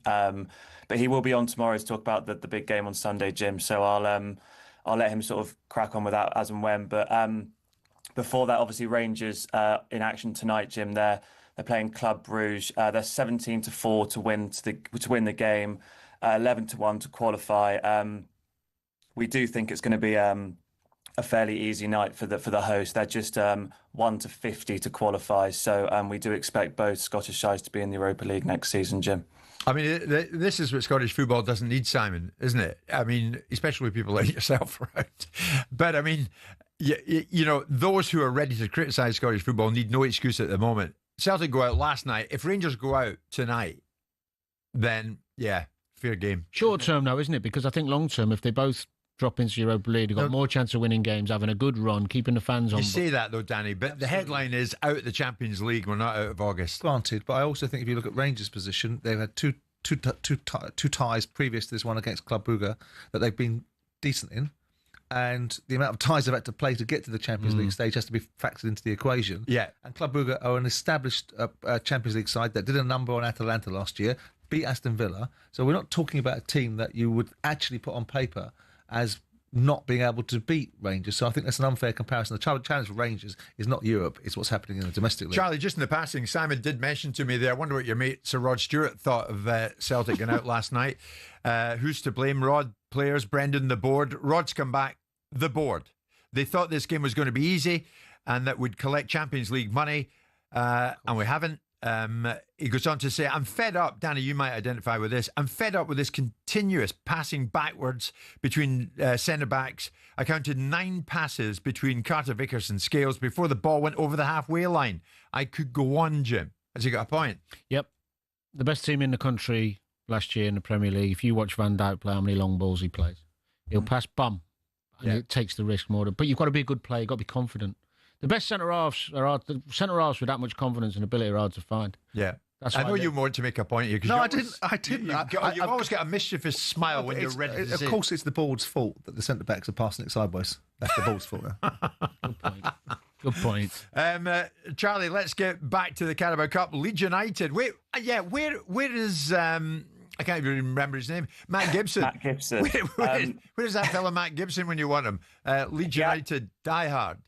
Simon will be happy to hear. He actually called it one of the worst days he's ever had as a Leeds fan this morning. Oh, that's good. So, good. Yeah, he wasn't in a very good mood. So he's hiding away somewhere up north, Jim. But yeah, no, one of the worst nights. I think he was pretty gutted by an opportunity to progress a bit and get a bit of confidence in the side, and they didn't really do it. I think I didn't watch the game, but I think Calvert-Lewin had quite a few opportunities and stuff. But Sheffield Wednesday were actually 9-1 to win that tie, which is actually a bigger price than Grimsby are to get through against Manchester United. So it did show sort of how much of a shock it was that I think their average age was about 20 from the Sheffield Wednesday side. So yeah, it was a big shock. Just quickly on that Grimsby United game, Jim. As I said, Grimsby 16-1 to win the game, 7-1 to qualify. The draw is 7-1, and United, unsurprisingly, just 2-15 to win in 90 minutes, and just 1-20 to make it through to the next round. So Grimsby, Manchester United is live on talkSPORT. Incidentally, Charlie, Simon, before we leave Sheffield Wednesday, Leeds, Danny, when you think of that all Yorkshire tie at Hillsborough, in front of less than 8,000 at Hillsborough last night. 2 sides of the stadium empty. Of all the recent protests, Simon, from Sheffield Wednesday fans against the owner, Daifon Chansiri, is last night the most effective form yet? Hit the guy directly in the pocket. Don't go. Well, I mean, the team have got through, so they've got another leg. And they've got another round they'll make some money from. Sure. But yeah, I mean, it's a point, isn't it? You would expect, I mean, this is a football club that's capable of filling its stadium for big circumstances, and playing Leeds United would be a big circumstance. And so to see it, I watched it last night on the clips on Sky and saw this empty stadium. I thought, well, look, I understand you're making a point with the owner. You're not actually really helping the situation much, but I understand the point you've got to make, because he isn't seemingly running this football club the way he should do. He's in constant conflict with his fans. The only currency they've got. Yeah, probably. I mean, what is the strong? Danny's got a point. What is the stronger form of support, Simon? Staying away for a perceived greater good, or sticking with your team through thick and thin? It depends who you think you're supporting. I mean, if you think you're supporting... I mean, you're not supporting the owner. The owner is not going to get rich off extra 20,000 fans coming into a stadium at £10 a ticket, which you've got to share 50% with the other football club of. So if you put another 20,000 fans in there, a tenner a ticket for a League Cup game, you're going to get another, 100 grand out of it. Woohoo, that's not going to make a lot of difference, is it? But what you're doing is you're not supporting your team, which is your team. It belongs to you. It doesn't belong to him in your minds. So, with due respect, I understand what protests you're making. If the players aren't getting paid on time, if you're taking that sort of money away from the equation, how are you helping the club, which is the bigger picture, not the individual? He's going to go. He's going to go at some point. Someone's going to come along, and he's going to have to realise he's going to take a haircut and whatever the £200 million that he thinks he's spent. And somewhere along the line, the club will go forward. It's about what happens in that period now. What you want this club to stay in the division, surely. You don't want it to drop out of the Championship, because that doesn't help anybody's cause. It doesn't help the football that you're watching. It doesn't help the quality of the football club progress. What you want to do is support the club but not support the man. I understand that. In the passing, any news from your chum John Texter and his interest in Sheffield Wednesday? I mean, I know that John was looking at it. I mean, he mentioned he was looking at it through Keith Harris, which is tantamount to doing bugger all. So I don't know how serious John was about Turkey al-Sheikh? No, he doesn't. I've told it. You know, I know that there was a reaction. I never said that the Sheffield United owner turned around and said something derogatory about Sheffield, which apparently was some reaction that was suggested that I had. He got on to me about I know he did. I know, but that wasn't what I said. What I said said was that Turkey's impression was that he didn't have a good experience in Sheffield, and that there wasn't a football club in there that particularly interested him. But I've told him that Sheffield Wednesday is a big football club. All it needs is proper direction. Yeah. Charlie, it wouldn't be Wednesday with Danny being here that we wouldn't talk golf. So let's talk golf. Keegan Bradley poised to confirm his Ryder Cup captain's picks for Team USA. Yeah, big couple of days in terms of the Ryder Cup, Jim. We obviously know the 6 automatics for both sides, but yeah, as you mentioned, Keegan Bradley makes his picks today, and Luke Donald on Monday. Danny, I'll come to you obviously on our regular Wednesday slot. I think we know probably 3 of the American picks in Justin Thomas, Colin Morikawa, and Patrick Cantlay. But who do you think the other 3 will be? Are you in the Bradley camp, or you don't think he'll pick himself? I think he will, but I don't think he should, only because I bow to the knowledge of people like Rory talking about the huge responsibility on a captain and all the roles they have to do. So that would be a massive undertaking for him. But in terms of quality of golf, yes, he should be in. But if he's not going to pick himself, I would definitely go Ben Griffin. I think he's had a brilliant season, great all-round game. McNeely, I would definitely pick because he's one of the best putters on tour. He's had an upturn of form in the last couple of months. He looks confident, young lad, full of energy, exactly what the fans will respond to. And as I say, unbelievable putter. If he wasn't going to pick himself, the man in form probably is Cameron Young. He's had a great couple of weeks. Couple of months actually, been playing really well, and if you're going off form and rankings in the world, they'd be the 3. But I think he's going to pick himself, but I'd be amazed if McNeely wasn't one with his putting, and Ben Griffin for the year he's had, they'd be my other 2. Yeah, I think he will pick himself, and I actually, for what it's worth, think he should, just based on form and stuff. But I completely understand the view you said, Danny, about Rory and the fact there's so much outside of just playing as a captain. Unless he just plays in the afternoons. Yeah, I think that's exactly what he might do. So it'd be interesting. Interestingly, what are Europe to win the thing, Charlie? They are 6-4 outsiders, Jim. The Americans are 8-11, and the draw is 11-1. So yeah, it's tight.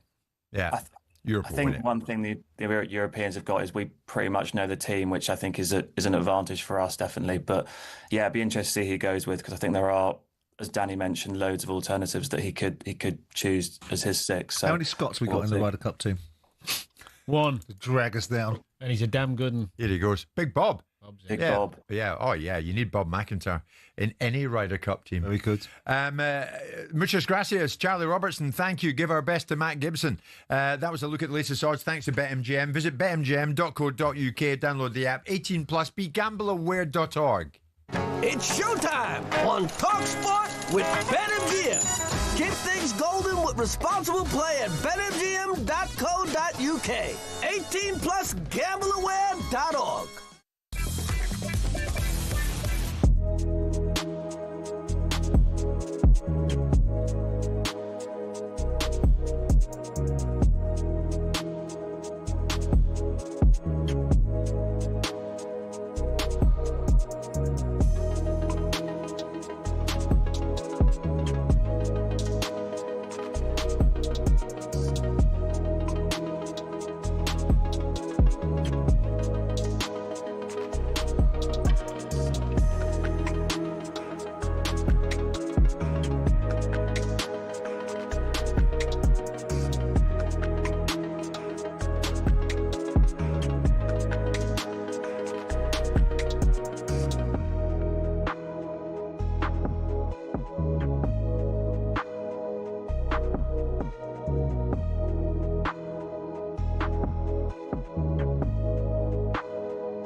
Wednesday morning, what's left of it? Another 10 minutes of it. Jim White, Simon Jordan, Danny Murphy. We are live on talkSPORT. Thanks for all the messages coming in. Thanks to everybody who dials in to join us on the show as well. Whether you're a Celtic fan, Rangers fan, West Ham fan, in this instance, West Ham finding life that bit tough at the moment. One fellow who found life that bit tough in recent times was Jack Grealish at Manchester City. And now, of course, he's an Everton player.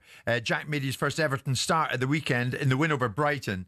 And then post-match, Jack opened up somewhat about the struggles that he'd experienced in football in recent times.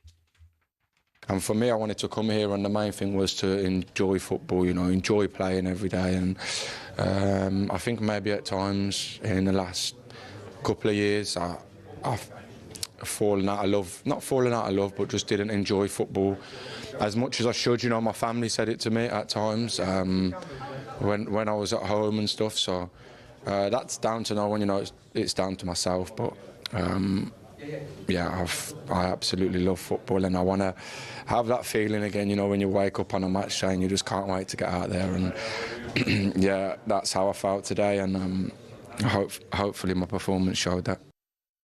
That was Jack, who's become an instant hit, if you like, with the Everton fans in their new home. I was interested there, Danny. He said, I fell out of love with football. Well, I didn't so much fall out with love of football, but I didn't enjoy football. Have you had a similar experience when you played? Yeah, I think what he's saying is he fell out of love with his situation. And the big thing with most footballers I grew up with or played with, not all, but most, is the buzz of match day. And when you're not going to be playing, you can become a little bit... disenchanted. Yeah, it's a good word, disenchanted. The lethargy kicks in. It's hard work to get yourself going. When I was at Tottenham, I found myself not in the team, and then also my dad getting terminally ill. And for the first time in my life, football wasn't the priority, and I was getting through training sessions, even when he died, and then I got back training. I'm not seeing any reward for it because I knew I was a couple of months away from the team, so I wasn't going to get straight back in anyway, even though I thought I should, because, I had a high opinion of myself. And it was just hard work, training, motivating yourself, getting through. But I did. Of course, I did it and did the best I could, but it's a difficult place to be. But you don't get any sympathy because people don't want to hear it, do they, when you're earning what you're earning? Even back then. People don't want to hear your sob story because you're on 30 grand a week, or now you're on 200 grand a week, whatever it was, or whatever he's on. Some people will take that and run with it and think, you're not working, are you? Come on, you're not working for a living, stop whinging. But it does affect footballers, most of them, when they don't play, because they want to play. Do you think attitudes have changed, though, Danny? You had, when it comes to earning shed loads of money, because of that, people don't want to hear about your hardship. You think that's softened to a degree, though, that people are now like, it's up to him what he earns. But if he's got a problem and it's a genuine one, then I'll sympathise. I think there are occasions when people are softer because mental health and people's well-being has become more in vogue. But also accepted and more used as an excuse. Yeah. Well, you would say that. But I think there's a balance between someone saying I've got an alcohol addiction or I'm depressed than actually saying, because he's kind of just saying I fell a little bit out of love with it. Yeah. I think people will jump on that more. If he'd have come out there and gone, I ended up going to rehab for depression and substance abuse, all of a sudden he would have more sympathy, which is ironic, really. Yes. The fact that he's just had a little tough time because he's not been in the team, I don't think will fall particularly well on many years, if I'm being brutally honest. But because I've been in that position where it's hard work getting through, from a football perspective, it was hard work getting through the training and just not enjoying it as much, then I understand it. He's saying I didn't enjoy football as much as I should. That's down to no one else. It's down to myself. Yeah. Now, he owns it, Simon. He's not saying I think for a variety of reasons, nothing to do with me. He's not saying that in any shape or form. No, I don't. Listen, a formulaic response from me would be pack it and get on with it. But I don't think that's what he's saying. I think he was talking about the context of the fact he's now playing for Everton. He's now got a new lease of life. It's a big, he's stepped down from being a £100 million footballer in arguably the best team in European football, be it not last season, but one of the biggest clubs in the world, to Everton, that are a club that's trying to get himself together again. So there is a climb down from Jack Grealish to go and take this particular role and go be the hero of the story at Everton, because they're in a desert and they're looking for an oasis, and he is the aforementioned oasis. I don't think there's anything wrong with what Jack said there. I think it shows an element of maturity about his attitude towards life, and so it should. He's 28, 29 years of age. He's a man now. He's been around this sport long enough to know the goods and the bads and the indifferences. And I think he's talking about... I'm the first one to say that the rewards and the recognition of football provide such an opportunity that it's a rarefied air. But if it's the only air you know, and the only environment you've been brought up in is in that space, then what else do you know about the hardships of other people? So when people go, well, you're on this amount of money, that shouldn't be part of the equation, really. Money only comes into the equation. Oh, do you know he's on 200 grand a week when they're not doing what they should be doing, which is playing very well. He's well within his right at a moment, not during the time over the last... You haven't heard him talk about not enjoying his football over the last 2 years.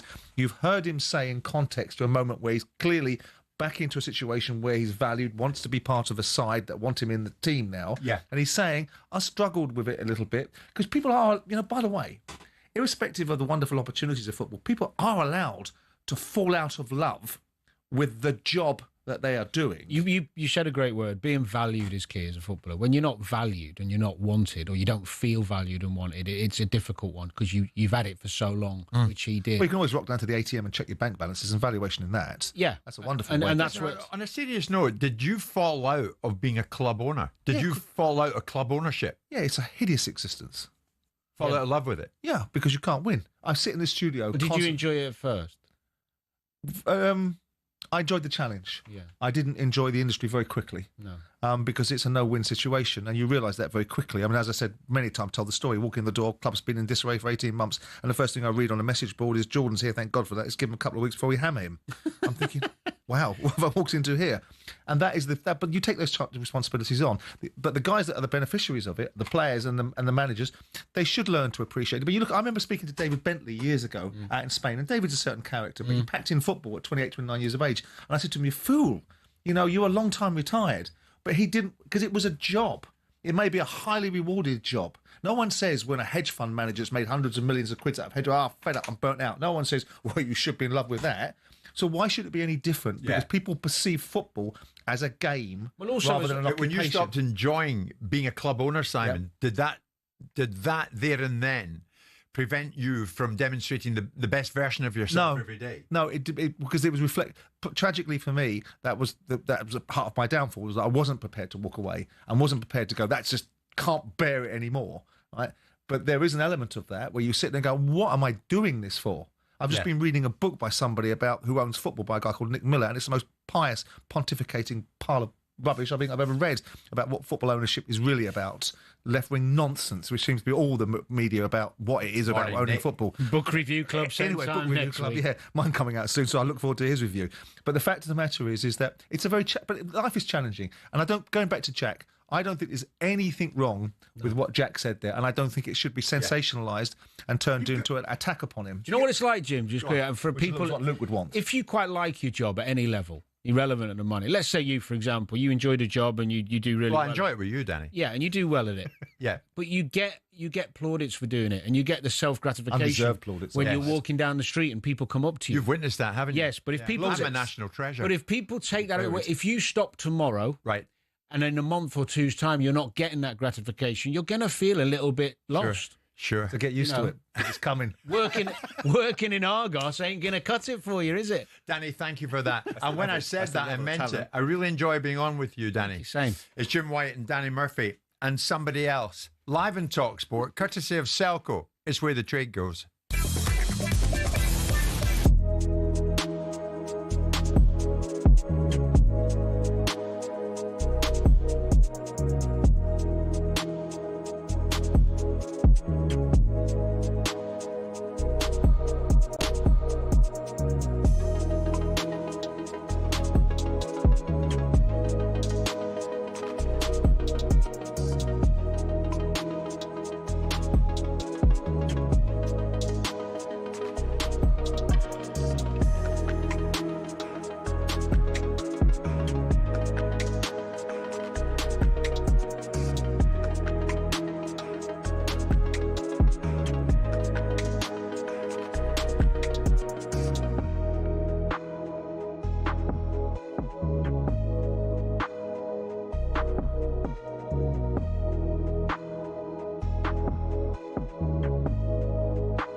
Ellaby, good afternoon. Former Premier League captain Danny Murphy's told White and Jordan Jared Bowen should be leading by example, but Danny understands if Bowen took fan criticism personally.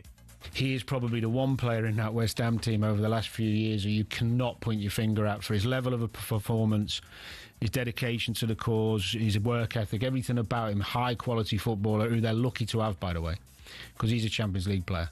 Bowen has said sorry for his touchline spat with supporters following West Ham's League Cup exit at Wolves. Help is arriving though. Monaco midfielder Sungutu Magassa is set for a West Ham medical.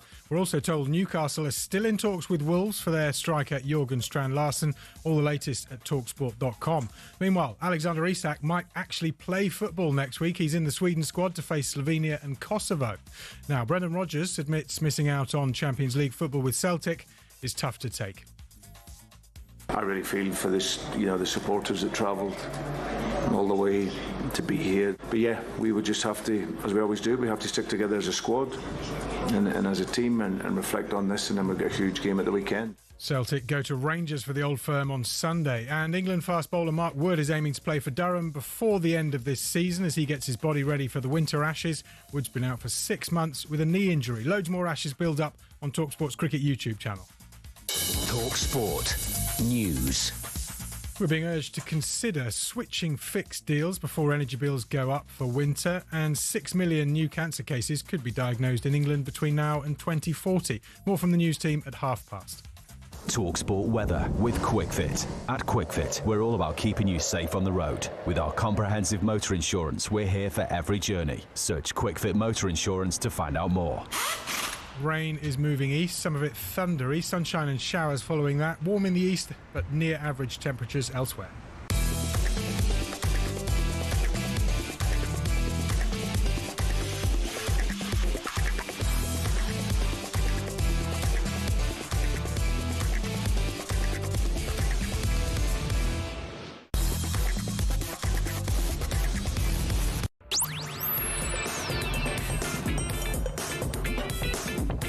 Good afternoon, everybody. 4 minutes past 12 noon. It is now officially Wednesday afternoon. It's Jim White, it's Simon Jordan, and it's Danny Murphy, and we are live on talkSPORT. Danny opening up there very briefly about when football wasn't really his dream job for a little time, and not so much fell out of love with it, but certainly it was a challenge to him. There's Dave Howard, and I will pass this on, Dave. I don't think you thought I would, but I will. Absolutely love Danny on your show, Jim. Great to hear him. He's a fantastic presenter and says it as it is. So, Mr. Murphy, you have many fans out there. A presenter, incidentally. You're a presenter. He's probably... I want to hear you launch in. It's Danny Murphy, and we're live in talkSPORT with Jim White and Simon I could Jordan. never be a presenter because... Can't read the autoprompt. No, I just couldn't wait to hear other people's answers when I've already got the answer myself. which is a good point.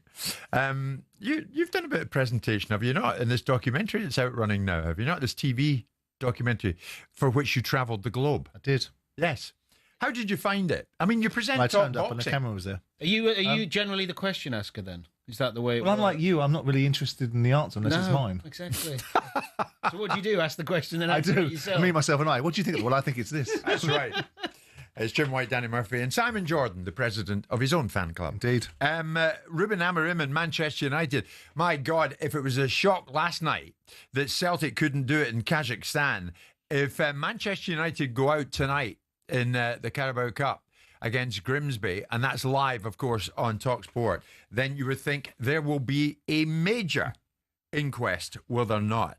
Ruben Amorim has been talking in the build-up to this game, and he's claimed that his side is better off without having a European campaign this season, and that they can focus purely on domestic matters. This is Ruben.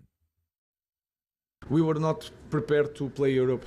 That is my feeling, to have strong games in Champions League and then play Premier League. We need time to develop as a team. We need time to prepare every game. We need the games are really competitive, and we need time to build the base, and then in the future to move forward. And that will reach one moment that we need to have Europe for everybody to play games. Is it right to say that, Simon? To frame it like a negative as a positive, that we're missing out on Europe, but you know what? It's really no bad thing. Well, he must be speaking from a position of the latitude that he's being given by the people that he works for. Because to suggest, I mean, what his point is, and he has some relevance in it, that United is synonymous with success. So going into any tournament and being unsuccessful in it is a disadvantage because of the focus that is brought upon Manchester United, and the consequences of it are so imminent and so instantaneous, I suggest, rather than imminent. And so with that, I understand it. I find myself a bit perplexed by him at times. Clearly, he's a manager of great... In what way? Well, I don't know what he is. And I'd like to know what he is. And clearly, his capabilities in Portugal were very significant. And the idea that people want to talk about where he didn't want the job, who cares when he wanted the job? You get given a job, and a job of that scale, when the job manifests itself, not when you want it. Should we not know what he is by now? Well, we're going to find out this season, because of the excuses of... I believe, and I don't know whether this is right or wrong, I know you have to take one step back to take 2 steps forward. And I understand that mentality. But he hasn't taken 1 step back with Man United. He's taken about 5. And the team has got... Surely you bring a manager in to make things better in the short term, to make things better in the intermediate term, and to build success in the longer term if you can't make it immediately. Well, he's done none of the above. He's done none of the above. And so with that in mind, it's difficult to work out what it is that he is. I mean, Danny will talk about him perhaps not being able to watch a penalty and what that says. I don't know what it says about the manager and his personality. We've listened to him over the last 6 or 7 months, and it always perplexes me. It seems no one's ever prepared, besides people like Mourinho, I suspect, never prepared for the understanding of what the expectation is when you go into Man United. They're always shocked by the scale of interest and the scale of responsibility and the things that come out of their mouths being amplified and sort of spun out throughout the entire world. Yeah, but everyone knows that. So when you sit in press conferences and say, I'm a young manager, I'm naive, you're not young, you're a grown man at 40 years of age. You should, if you're in the job at Man United, you should be capable of it. And saying things that he said over the last 6 to 8 months indicates where United are as a football club, that they're allowed to say certain things, like they're not happy, they're very happy not to participate in Europe because they're trying to build a team that looks vaguely competitive in the Premier League. And that might be reality. Danny, do you think he honestly believes what he says at times, Amarim? This is the worst United team in history. I mean, everyone was shocked. You're like, what? You're saying that? And now this. It's probably best that we're not in Europe at the moment. Well, I understand it, if you give it as a one-liner or that, because physically it's easier to prepare for one game each week, and the intensity of that game should be better because you haven't had the European game. But he was talking there about we need to build up to that, in effect. We need to get to a point where we're then ready to be. The only way you get ready to be a team that can successfully play games and consistently play to a good level every 3 or 4 days is by doing it. That's the only way you do it. Whether that's the European competition below, whatever it is. It would have been beneficial for United's growth to be in Europe. It's not better for the group of players to not be in Europe. Because when you're playing in Europe, you're learning. You're also rotating more. You're getting players on a higher fitness level, playing against good opposition, competing for places all the time. It's beneficial to the group. I don't run with it's more beneficial for any team not to be in Europe unless you are a smaller club with a small squad and you're struggling for depth. I mean, you said there we wouldn't have been able to compete. I don't know that. He brought the Champions League into the conversation, which is not relevant because they've been a mile off that anyway. I think that being in Europe has its material benefits. But if he's talking about being in the top-end competition, which he was drawing a parallel between the Champions League, and you're nowhere near ready for it, and your team is miles off from being able to be competitive in it, is there an advantage, Danny, in being in a competition where you're Manchester United, people are forgetting that Man United... Well, it depends. You're getting smacked by teams that people on paper think you shouldn't. Is that helping build the team into the culture that he wants to create, which is a team that's been curated into a winning mechanism that goes back into Europe with a mentality of believing in itself rather than playing in Europe, not believing in oneself, getting beaten as a result of it, and not building up the underlying culture of winning again? That's if you believe that what you just said, which is the squad is... I'm asking. Yeah. Okay, so I think that United squad, as it stands, and with the 3 front players they've brought in, is more than able to compete. They've got competition in the middle of the park. They've got plenty of good defenders. Did you like them against Fulham? I thought they started the game well, but the same problems arose. I think that squad is able to compete. I just think his system is the problem. His system. I've said it from day one. Do you know what he is yet, Amarim? Well, yeah, because he sticks to the same system. They've tweeted against Arsenal. Would you like to have played for him? I wouldn't like to play in that system as a midfielder. No chance. Would you like to play for him? Do you like hearing it? Do you like his demeanour, the cut of his jib? He's warm and charismatic. You can't help but like him. From a footballing perspective, that system, it's not going to work. Why? What midfielder at Manchester United has progressed in that system under him? They've all digressed. Every one of them's been hammered. And the reason is because if you play two in the middle of the park in any system, whether it be a 3-5-2 or 3-4-3, if you've only got two in the middle, you're going to get overrun and look troubled. Well, do you know what, Danny? You make such a point there. I'll jump in on that because Danny suggests Mainu's been hammered. Casemiro's been hammered. The midfielders have regressed, not progressed. Ugarte's been hammered. Bruno's been hammered playing in that role. Bruno's more of a forward. And now Kobe Mainu, for one, his future remains in doubt. He's yet to get on the pitch for the club this season. So your point's a good one. This is Amarim in the build-up to Grimsby on Mainu. He's fighting for the position now with Bruno. And I changed to midfielders. I let Mason Mount there because we want to score a goal. And then when I change, I felt that the team needed to return to one holder midfielder near Bruno. So we just need to fight the position with Bruno, like should be in the Manchester United. He's competition for him. Yes, for Bruno, and then he's going to play with Bruno. But in the moment, he's fighting in training with Bruno for the position. Do you think he's got a long-term future at United under Amarim, Kobe Mainu? Well, he's never going to play ahead of Bruno. Unless Bruno's injured or they've got a little cup game like tonight, he might put him in. So it's funny how... Guy, like not that long ago, he was scoring the winners in an FA Cup final, playing for England in the Euros final. He's a very talented young lad who can play in a couple of different positions in midfield. What he's suggesting is, because he's not defensively great, if he's going to play him in midfield as a two, he's going to have to play where Bruno is because he needs a defensive one next to him. Now, that's fair. He's right. Mainu's strength isn't his defensive work. But when you see Mainu play in the England team in a three or under Ten Hag in a three, you saw the best of him. A central midfielder playing in today's elite footballer, unless you've got unbelievable Kante-like, N'Golo Kante-like athleticism to play in a two, you are going to get exposed. I'm telling you. You're going to get exposed. The only way Chelsea won it under Conte, and I've said this before, so I'm repeating myself, but it's worth reiterating, they won it in a similar system because they had N'Golo Kante and Matic.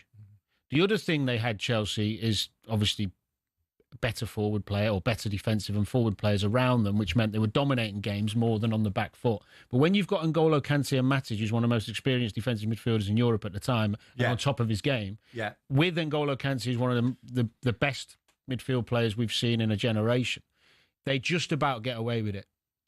I mean, Danny, you would think a hell of a headline if Grimsby find a way tonight. So we'll look at that. See that. We'll look at that when we see the headline. But it's not a given, is it, that they'll beat Burnley at home this weekend? Well, the difference with United this season and last season is they can be a bit more open and still not play great, but win games because their front players are really good. So they're going to win games sometimes, and you'll see good games of football at Old Trafford because United are going to go for... You must be quite pleased that your surrogate son's back to the side. I was pleased with... I thought his performance against Arsenal was really good, but actually I don't think he's going to be in the team. No, I think... Interesting with Kobe Manu, because when we were talking about his player about a year ago, demanding all kinds of huge financial contractual... I knew you'd jump in. Well, wasn't that the case, though? Did he? I don't think so. I think he was asking for a ridiculous new contract. I think his representatives were saying that's what we feel our client should have. Yeah, that's him then, by the way. Well, market value probably suggests that at the time he was a regular for Danny's right. At that time, he could do no wrong.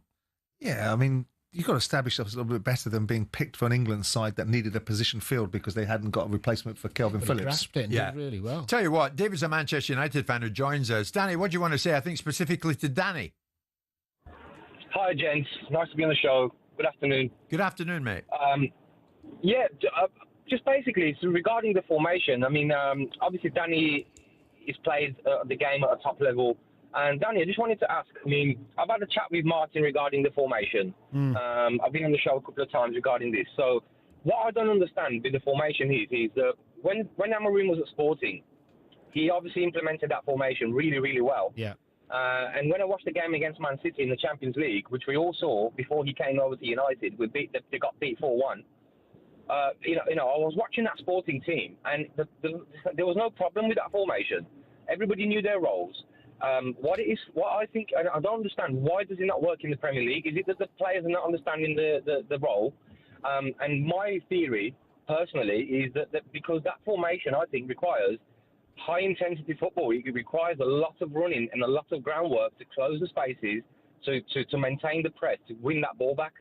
So why does it not work here then? Why would you say that? Well, it will work. It will work better this season because of the front three being so much better. So last season, because they had a powder puff front line, teams weren't worried about United, so they'd go after them and condense the space.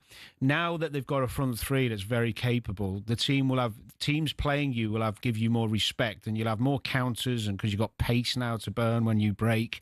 So it's going to be United will still win games playing any formation with those front players. When you play the better teams in the Premier League, most teams try to dominate the ball, and that comes in the middle of the pitch. In the middle of the pitch, teams will play one holder and two, or two holders and one, and the three will generally outnumber the two. The only way it can't outnumber the two if one of Man United's back three dives into the midfield and really helps that two out. The problem United have is their centre-halves generally aren't that quick. They're good players, but they're not that quick. When you think of De Ligt, when you think of Martinez, Yoro's the only one who's really got athleticism. So they don't really want to dive out of position too often. The best team, the top 6 or 8 that United play against this season, will have lots of the ball against them, because in the middle of the pitch, if you've got 3 against 2, they will find the spare man. And that's why in the second half you saw Fulham start dominating, because Fulham kept working the ball into the spare man. And you've got to have 2 midfielders who are defensive minded, and Bruno isn't one of them. What do you make of that, David? I love Bruno, but he's not a us. central midfielder. Okay, Danny, many other United fans jumping on what you're saying, and many agreeing with you. Danny's right about what he's saying about Ruben Amorim. We're worried about him. Doesn't seem to have a plan B. Our midfield gets overrun every week. We need to be 3-5-2 with 3 in the middle. Okay, we shall see. If Grimsby write the headline, though, by God, it'll be a story. Jim, Danny and Simon live on talkSPORT.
was a big night for Celtic last night. They came up short. It's a very big night for their old firm rivals Rangers tonight, and we'll see how they do. They're already 3-1 down from the first leg against Club Brugge in Glasgow. 3-1 they lost, 3 goals shipped in the first 20 minutes at Ibrox in that Champions League qualifying playoff match. So the second leg tonight in the J. Bredel Stadion, and we'll see what Rangers are made of. Can they turn it around? Russell Martin thinks, yeah, they can.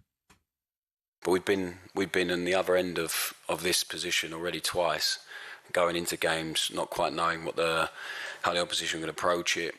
So our energy and our mentality has to really alter their plan very quickly and make their energy change. So they're a good team, we know that. I think they felt we were a good team in the second half, and I hope we put enough good moments together in that second half to make sure that they have a little bit of fear of what's to come. And we're ready for them, so we're going to attack it and see where it takes us. It's exciting. His game is very much alive, and the tie is very much alive in our eyes. So he's optimistic that they can do something. But, I mean, they might go gung-ho tonight, all-out attack, and that could leave the door open again. Yeah, but that's the risk you have to take. Games like that, and I've been in them, they change on little moments, and it can be the inch of a post. One, it's the post your end and you get lucky and then you break away and you score, and all of a sudden they get nervous, the fans get edgy and they back off a bit. The second half performance from Rangers against Bruges would give them some hope because they opened them up enough times to make chances. You could argue that Club Bruges became a bit protective of the lead, which is normal, but it's a difficult one when you're leading by 2. You would think, having the home fans behind you and their European experience, that they'd know how to see it out and just slow the game down and make it a little bit. Do you think it's very interesting how bold he is in that interview, because he's writing checks on behalf of his players that aren't performing for him. No, but still the right message. But yeah, it's a message. Is it a misdirected message? Is he going to go after Brugge in the first 20 minutes of a game that Brugge could open him up and be out of sight? Is he going to go after them in the way that he's indicating? Because I don't think he will. Well, as long as they're in the game, they only need one goal to really pull themselves right back into the game. True. If they open themselves up and Brugge get a couple of goals or get a goal in the first minute or first 10, 20 minutes of the first half, they're out of sight. The problem is your energy of your team is always better in the infancy of a game. Yeah. And the category of going after a team is quite generic. Yeah. So you have to do it in a way that's measured and disciplined, but you still have to do it. You can't give up momentum in the early stages of the game when your energy's high. You have to choose your moment, but when you do, you go, and you go together. Yeah. And he'll have worked on it. When are the triggers? The thing in football, when you watch presses and teams do things like when they go, and does it look gung-go or does it look disciplined and together? That is done by working on the training ground and somebody on the pitch dictating when the press is right to do. So I used to do it at Fulham. Yeah. I would decide when we're going to stop being pragmatic and actually take some risks. I would be that man. So, but not too early, surely. It depends on how you feel. So you might feel a little bit of nervousness. Let's say Bruges play out a little bit and they get a bit nervous, and all of a sudden you win one. It's like, whoa. Yeah, like a boxing match. You have to wait for that moment. So I don't think it's right to do. You don't go gung-ho, no. You do it with discipline and with measured efficiency. At the right time. At the right time. But you certainly don't sit back and, we'll just edge our way in. Of course, there is a side story to this. And the side story is the striker, Hamza Ingeman. For those who don't know, reportedly Rangers received a bid for Hamza Ingeman last week.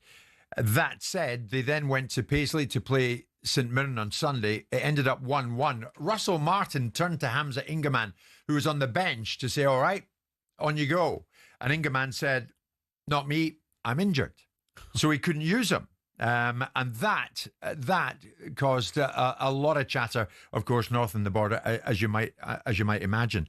In the build-up to this one, the second game against Club Bruges, Russell Martin gave us an update on that. I think we all expect that to come to a close very soon, and he won't be our player anymore. So that'll be that, and everyone else is pretty much here. I don't recall too many instances happen. I think I always just said to the players, just be honest with yourself and with us as teammates, and I'd much rather that happen before the game than during it. It's happened, we moved forward, we dealt with it. He's got what he wanted. Well, it looks likely to get what he wanted, to play somewhere else, and it means we've got a sum of money that we wanted for him. So ideally it wouldn't have happened, but it did, and now we move forward and we can move on. You ever heard anything like that, Dan? Oh, I think Tevez did it with Mancini. I've seen it in games where I've been, where players have a little moan up about going on with the manager, but they still ultimately go on. Your responsibility once you decide to go on the bench is to get your head right. Yeah. And even if you're fuming, even if you think you're bringing me on now, or you're doing it, what you know, you still do it. You've got to do it. I had instances. I remember Martin Yole dropping me at Fulham near the end of my career for a home game against Swansea. And he actually said to me, do you want the weekend off or do you want to go on the bench? I said, well, I'll go on the bench in case you need me. You know, I thought it's the right thing to say, be professional. I was captain. Yeah. And we were 3-0 down with 20 minutes to go. And he said to me, get warmed up. And I looked at him and I thought... Not now, Martin. Yeah, but I still did it. Yeah. We still lost 3-0, but anyway. Yeah. I mean, Russell, I quite like the way he's addressed If you rolled that interview on, even when he actually turned around and said that, you know, that I think one of the journalists asked him a question, you know, he felt, was he fit? Is he fit? And he said, well, I expect him to pass his medical. And that was his way of saying, of course he was fit. He just didn't want to play. Do you know what? His fault for picking him. It is a little bit. I was just going to say, you know, before the game... His fault for picking him? Well, I'd have said what do you mean? I'd have said, as a sub? Yeah. The conversation, if you know your player and his predicament, the conversation needs to be had. If I was the manager, I'd been, look, I'm going to play you. It's the same situation as he's at. He's contracted to play for the football club. But hold on. If Rangers are minded to accept an offer for this is different. This is not a player down in tools. This is a player preserving himself, not getting injured in advance of a move that's been agreed. Well, we don't know if it was agreed then, but he thinks it. Maybe he's been told it's agreed. Sure, I mean, but you should be going to the manager and saying, "My mind's not right here. I've got this move pending, and I don't want to play." And that in itself, even at that, man, should still say, "Now you play." And that in of itself is wrong, actually, because, like I said the other day, this is a ridiculous notion that ultimately players' minds aren't right when they've got an opportunity that's coming down the track.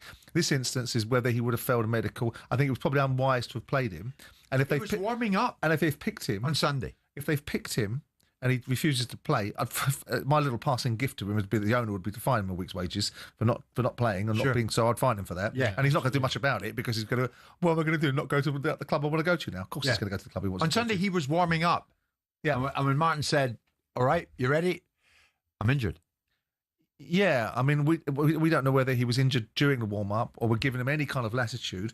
But I would suggest that this was not a move that happened on the Sunday afternoon or the Monday. This was a move that was in the making that was pretty much been primarily agreed, and they're probably unwise to pick him. But that's why Russell Martin has said, and I think he's quite right in stressing it, Simon, at Rangers, after the window closes, I've got players who are all in. Well, hopefully we'll see that on the field soon. Well, every manager wants tonight. Every manager wants a group. Can they do it tonight? I think it's highly unlikely. Highly unlikely. They'd have to have the look of the Irish. I'd like him. I'd like Russell to get some success. I would, because I think he's walked into a very difficult situation, and people are already on him. They're judging him by a moment in time at Southampton. We all judged him last year, but people are capable of changing.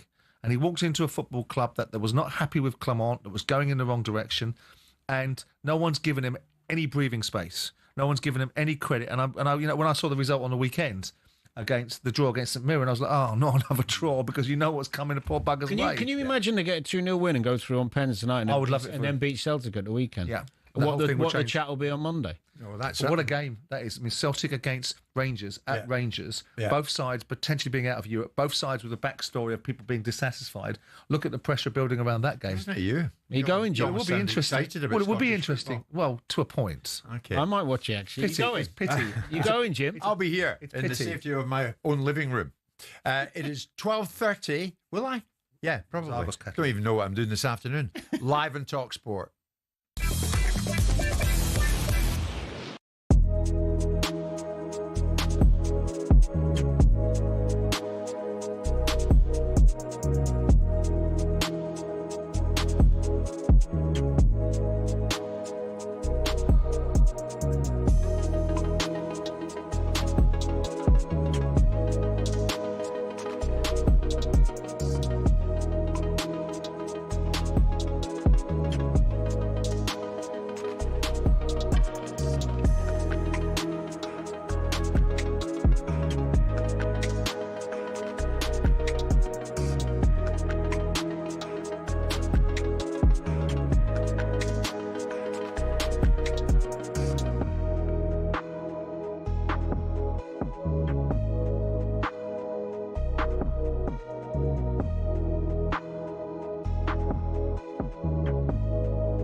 pitch, delivering the performance, and the results, say everything about where the club's at the moment. Bowen's promising to set a better example and apologises for the touchline spat. West Ham are out of the League Cup, losing 3-2 at Wolves. Graham Potter's team have now lost all 3 this season, conceding 11 goals. Elsewhere, Sheffield Wednesday got past Leeds 3-0 on penalties to progress. Meanwhile, League One Huddersfield knocked Sunderland out of the League Cup, also on penalties. And Keith Andrew hopes his doubters will quieten down a bit as Brentford beat Bournemouth 2-0. Tonight we've got Man United at League 2 Grimsby, and that's live on talkSPORT from 7 p.m. And Brendan Rodgers struggled to mask his frustration over Celtic's Champions League playoff preparations after a shootout defeat against Kairat Almaty. It's hugely disappointing, and I really feel for this, the supporters that travelled all the way to be here. But yeah, we would just have to, as we always do, we have to stick together as a squad and as a team and reflect on this, and then we've got a huge game at the weekend. So yeah, it's a tough one to take. Tonight, Rangers aim to overturn a 3-1 deficit in Belgium against Club Brugge. There's more on this at talksport.com.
Wednesday lunchtime, Jim White, Simon Jordan, Danny Murphy. We're live on talkSPORT. Of course, many Liverpool fans are urging me to ask Danny, what did you think of Monday night? What about that win, 3-2 win? Last gasp goal, of course, in the 100th minute. The winner from 16-year-old Rio Ngamoa. What does Danny think of that? Briefly, before we discuss Rio, what did you think of it, Dan? You were watching it with your son. Were you off your settee? Yeah, absolutely. Yeah, I was disappointed with the performance because it was reminiscent of the final. And Slot talked about it before. He knew that was coming. How do you deal with the set plays and the long balls and all that? And he caused Liverpool lots of problems from it. Don't think, again, he talked about duels a lot and they lost too many of them. So that was a bit of a concern. I mean, obviously, Gravenberch is the first game back. He's got to find his rhythm because he hasn't played for the last couple of weeks. McAllister was missing. Szoboszlai had to play right back. There's always mitigating circumstances. Some of the new players trying to find their feet. I think Kirkes is struggling a bit, which is understandable. You can't expect 4 or 5 new signings to hit the ground running at any club, no matter what you spend on them, because the expectation playing for Liverpool is very different. And on young Rio? Well, I've heard amazing things about him. I've seen the snippets like everyone else, and he looks full of confidence, got great balance. But the finish, the composure, and the power he put it in with says a lot about him. Yeah, it only just come on the pitch, and that. I remember I had a chance on my debut for Liverpool and fluffed it. Not quite that easy, but not far off. That I just didn't have that belief and confidence. Each bang, 16 years old. Unbelievable. So, yeah. And I think he is the reason why Liverpool haven't gone in the market to replace Diaz and get a winger. I think we're going to see a lot more of him. Well, of course, behind the scenes, there's a bit of a battle going on. There's certainly a level of conversation going on between Chelsea and Liverpool regarding Rio Ngamoa, the 16-year-old who's 17 on Friday, who got the winner at Newcastle the other night. Post-match, this was Arne Slot on Rio. He could have even taken a first touch, maybe. If he would have missed it, I would have told him that. But this finish he has, and special for him, special for us, because it was maybe the first time you saw something today that looked like football. For the rest, it had nothing to do with football at all, what we saw today. But that was a great attack from us. It's a great moment. It's a great story, Simon. But there's another aspect to this story. Rio remains at the centre of a dispute between Liverpool and his former club, Chelsea. As an 8-year-old, Ingemore joined Chelsea's academy ranks. Last year, he moved to Liverpool after rejecting multiple contract offers from Chelsea, with the player seeing more of a pathway to the first team at Anfield. And there was anger at Chelsea when Ingemore departed, to the point where they banned Liverpool's youth scouts attending academy matches. As it stands, a tribunal is yet to decide how much Liverpool will have to pay Chelsea in compensation. Well, they had this with Harvey Elliott, didn't they? As well. You're absolutely right. When Liverpool signed Harvey Elliott, who was 16, much like this, he'd already featured for Fulham's first team. The Professional Football Compensation Committee, the PFCC, awarded Fulham guaranteed compensation of $1.5 million, plus a further $2.8 million in potential add-ons. Well, I think I'm right, Jim, and Simon might know more, but I think there's a formula anyway for it in terms of years served at somebody else's academy and stuff. I don't think much of it's based on what somebody thinks potentially it might be later and how good somebody might be. There is a formula in place. Yeah. So even if Liverpool end up paying a few million for this kid or whatever the formula works out, the amount, they could sell him tomorrow for 30. Yeah. So it won't matter. It'll be minimal. I mean, There should be carries. What they should be having is more. I mean, I remember this happening to me with John Bostock. He went to Tottenham, didn't he? We went to Tottenham and we went to a tribunal, and it was equivalent to a packet of gobstoppers and someone's trainers that they gave us in terms of the value. And I was appalled at it because we'd been offered $1.5 million by Barcelona, and we let Tottenham have them for $700,000 on some perceived formula. It might also be because the FA loathed me because I spent my entire time criticising them. So I probably got served up for it. That would probably have a lot But the idea is that you put players on scholarship contracts with a pro contract on the back of it, don't you? So they sign a scholarship with an instantaneous into a pro contract. Don't quite know how Chelsea have done that in this situation. Well, because he wasn't on a scholarship, was he? Was he not? No. Well, if he's in their academy, why wouldn't he have been? You only sign a scholar when you leave school. 15. When you leave school, depending on your... Is it 16 you sign a scholarship? Depends when you're born, doesn't it? But Right. the reality is you only sign a scholar once you leave school and then become full-time. But to go to How do you do this then, Sammy? Because Chelsea will want as much as they can get. Liverpool will want to give as little as they can give. It'll be determined by... I don't know how What's the price of development?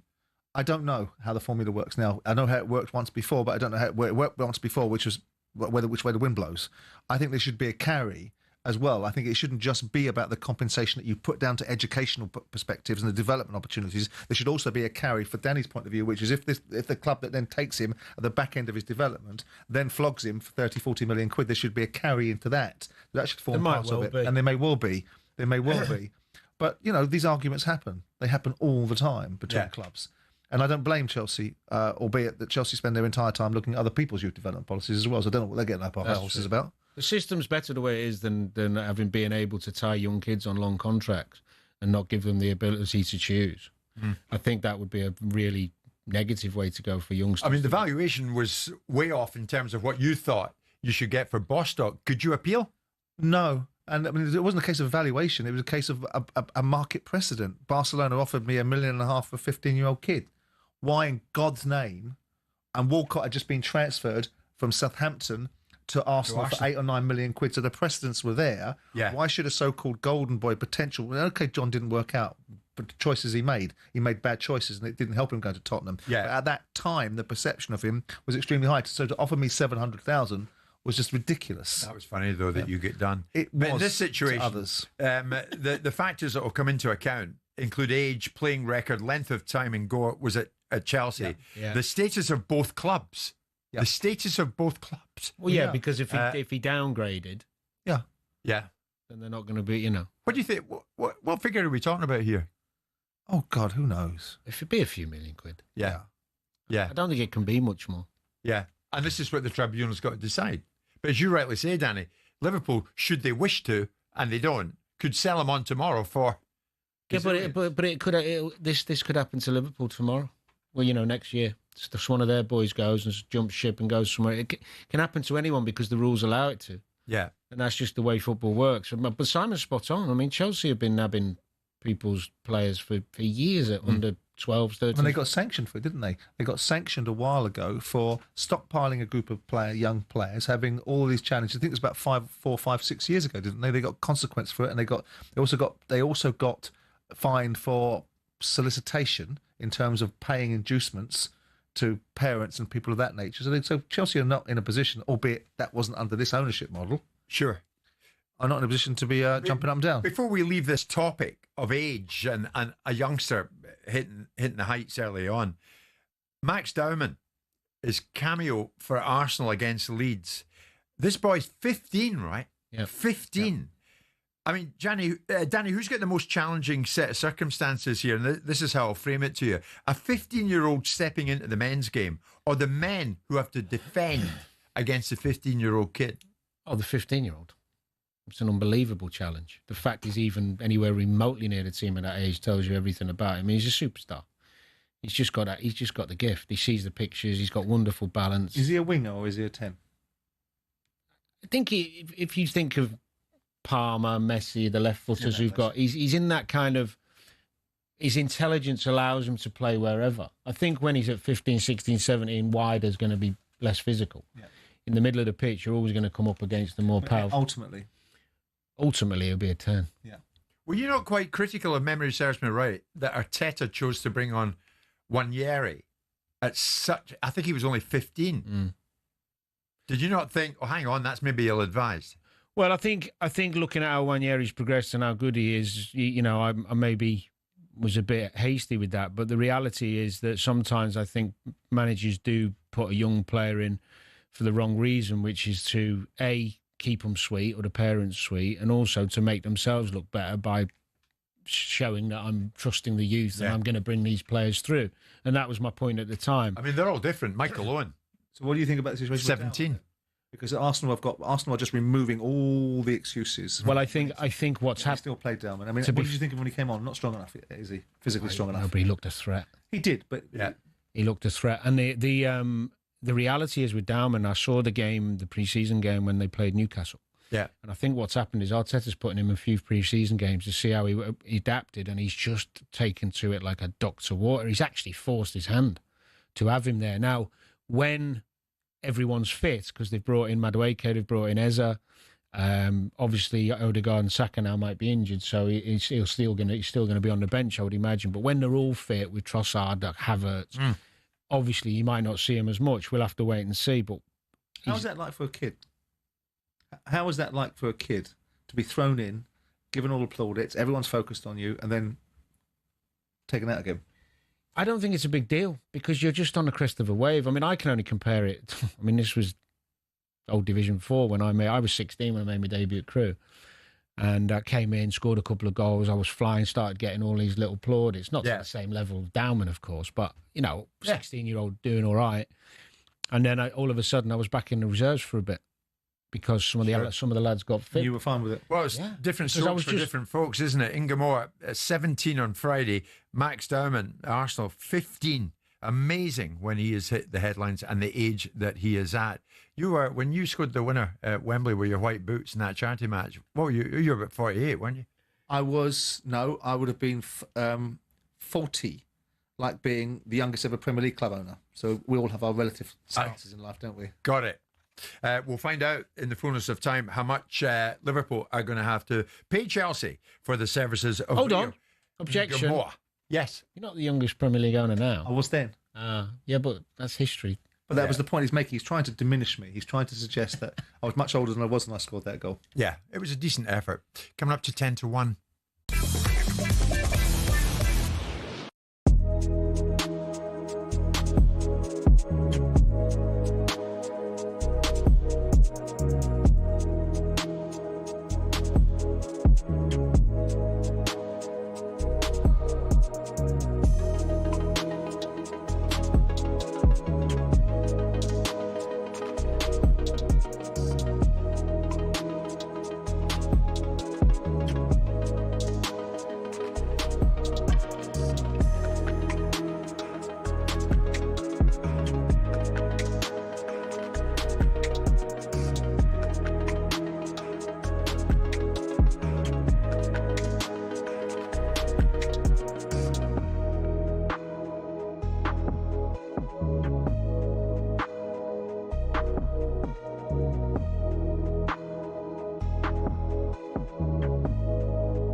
almost at 1 o'clock this Wednesday lunchtime, and of course it pains me to say it, that means we won't be seeing Danny Simon for a full 7 days. Oh no, I tell a lie. I'll be seeing you on Monday, deadline day. So forget that. But Danny, as we have you in our company, it would be remiss of me not to throw in the huge matter that is Liverpool-Arsenal, 4:30 kickoff in the Premier League on Sunday. So let's do that now. From what you've seen thus far of both, what's your mind going into it? I know what your heart wants in this game, but what's your head telling you? I think from what I've seen so far, toss a coin. Really? Yeah, because I thought Liverpool really good against Bournemouth in spells, but looked a bit vulnerable. Thought they were poor at Newcastle. Thought Arsenal was sluggish. Creativeless against United, and then really powerful and looked bang at it when they won the weekend. Both have some issues. So Arsenal look like they'd probably be without Odegaard and Saka. So does he play Madueke on the right? Does he put Ezra on the left? Ezra as a 10, whatever. Liverpool, who comes in at right back? Is Bradley ready to play? Because obviously Frimpong's injured. You don't really want to be against Arsenal having one of your midfielders playing at right back. Do you go with the idea that you can get at this Liverpool side? Well, at the moment, yeah, the two games show you that you can. No doubt about that. I mean, Liverpool have got gears to go up. They're going to improve. The great thing as a Liverpool fan is you're seeing your team not play that well and still win games, which is always the sign of champion. It's always the sign of the best teams, isn't it? Fergie's teams were best at it. But there's a few selection dilemmas for both managers. So we'll have to wait and see. But with the amount of creativity on show, the way Anfield will be buzzing, it'd be a great game. Look, the thing is with Arsenal, the one thing with Arsenal, even when they play poorly, they're hard to beat because they're defensively very good. Mm. So you got to be bang at it. You got to be really creative, and you got to have good movement. You got to be at it to beat them because they can sit in and defend and soak up pressure well. They're probably the best at it. So is it a good time for Arsenal to be going to Anfield? Also, is it too early to lay down a title marker? Yes. Yeah, just because Liverpool beat Arsenal, I wouldn't start writing Arsenal off and vice versa. I think there's a long way to go for both teams to improve. Look, Arsenal have got new players as well. When you think of Gyökeres, Zubamendi coming in, finding their feet, Madueke's probably going to play because Saka's injured. He's got to find his feet.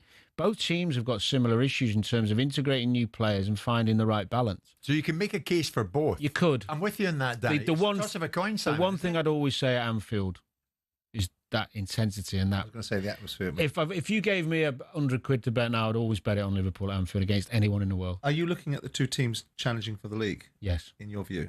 I think City will be there.